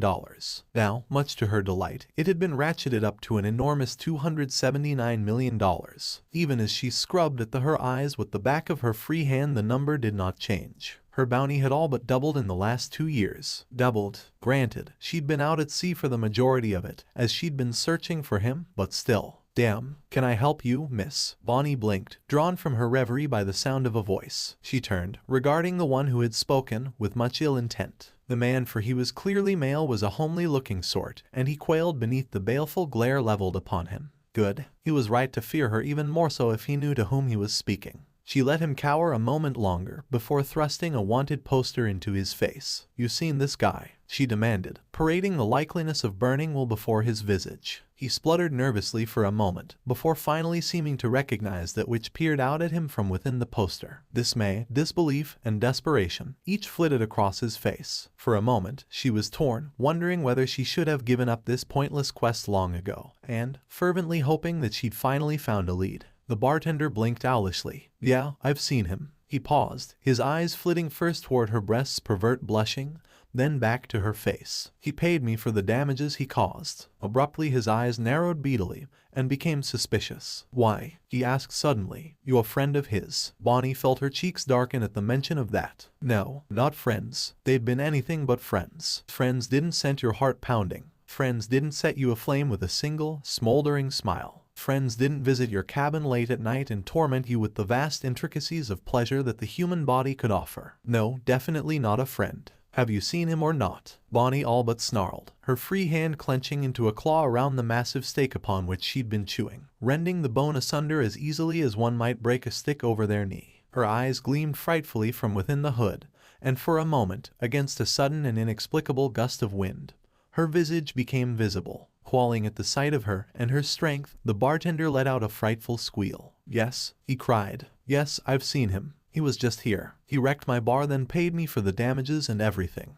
Please don't hurt me." Blubbering softly, he laid his head prostrate upon the ground and scraped the soil with his elbows, a furtive gesture of humility. "Please," he begged. "You can have the money he gave you. Just please do not kill me. I have a wife and 3 kids." "Paid you?" That piqued Bonnie's interest. There was only one pirate who would do such a thing. Only one pirate was as well known for his vicious cruelty as he was his great sense of piousness and charity, combined with the fact that the entirety of the bar looked as if it had been burnt from the inside out, and impossible. She held out her hand, palm up. She let the Vivre card do its work. Imagine her surprise when it all but leapt from her hand. Barely had it done so than her fingers closed tight around it and formed a fist, preventing it from escaping. Warily now, she uncurled her fingers. The Vivre card now hedged toward the north almost as if it were being pulled by a strong magnetic pull. It meant he was on the move. That no good Baka ...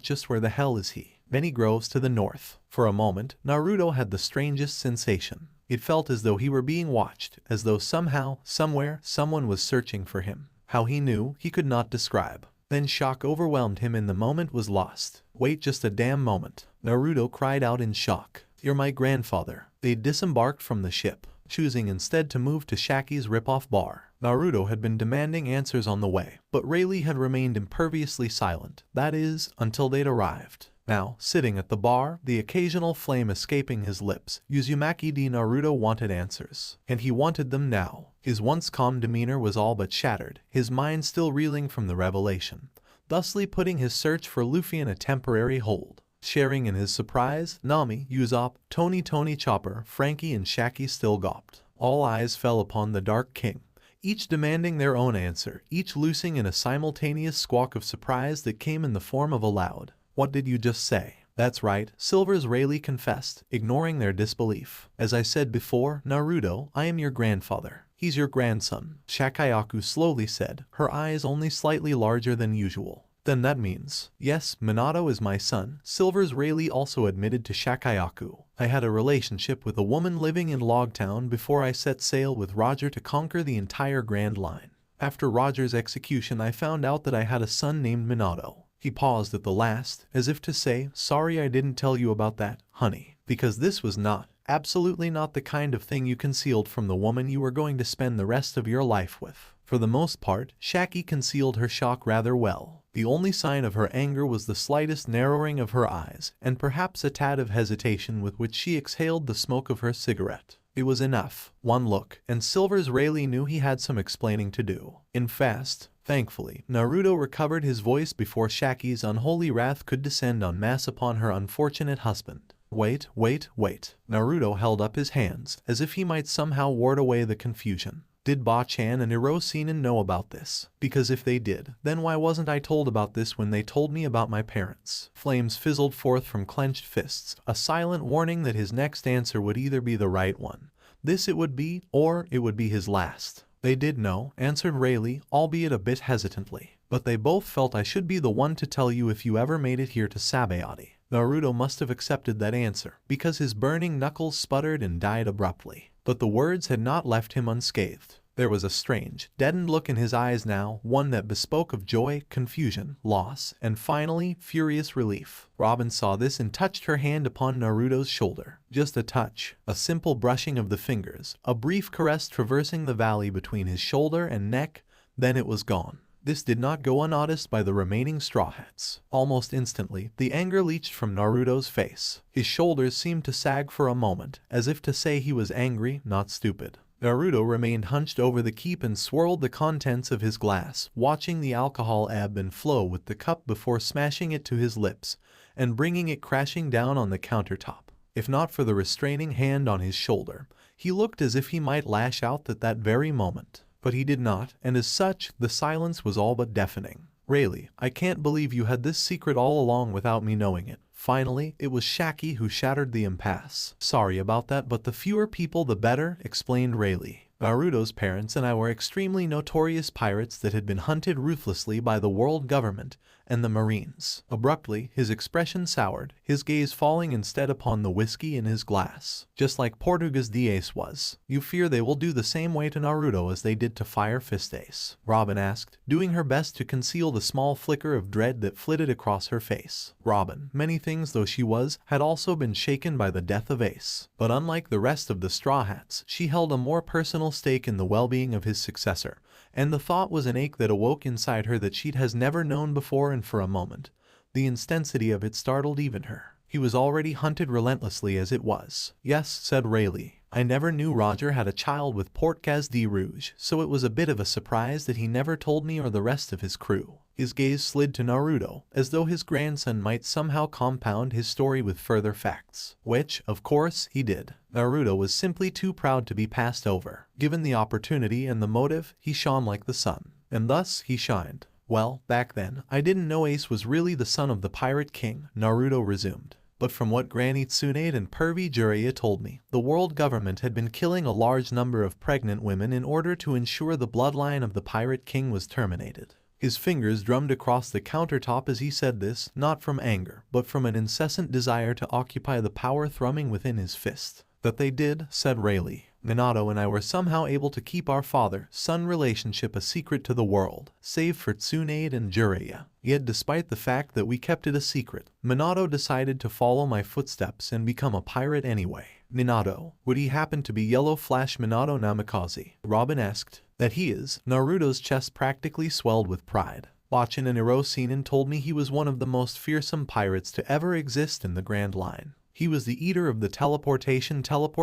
fruit, a devil fruit that allowed him to travel vast distances in an instant, just by picturing the place in his mind. His explanation was greeted by somber expressions, as all of the Straw Hats were eerily reminded of how they'd been sent flying by a man with similar powers, Bartholomew Kuma, and Minato's powers exceeded even those. Robin, however, chuckled softly at the mention of Naruto's father. I think I'm beginning to see a bit of a resemblance here. He was nicknamed the Yellow Flash due to his powers and yellow hair, Rayleigh added. Unmatched in speed, cunning, and skill. Whether they be pirate or marine, anyone would rather retreat and face the gallows rather than face him. For a moment, the faintest wisp of nostalgia flitted across his features. Because of his reputation, he was the one of the most infamous pirate ever alive, even invited to join the Shichibukai, though he declined the offer. If he hadn't, I might not be here, Naruto murmured, more for Robin's sake than his own. Then his gaze slid to Rayleigh. Oh, and by the way, thank you. Rayleigh laughed. I should be thanking you. You're taking this rather well, all things considered.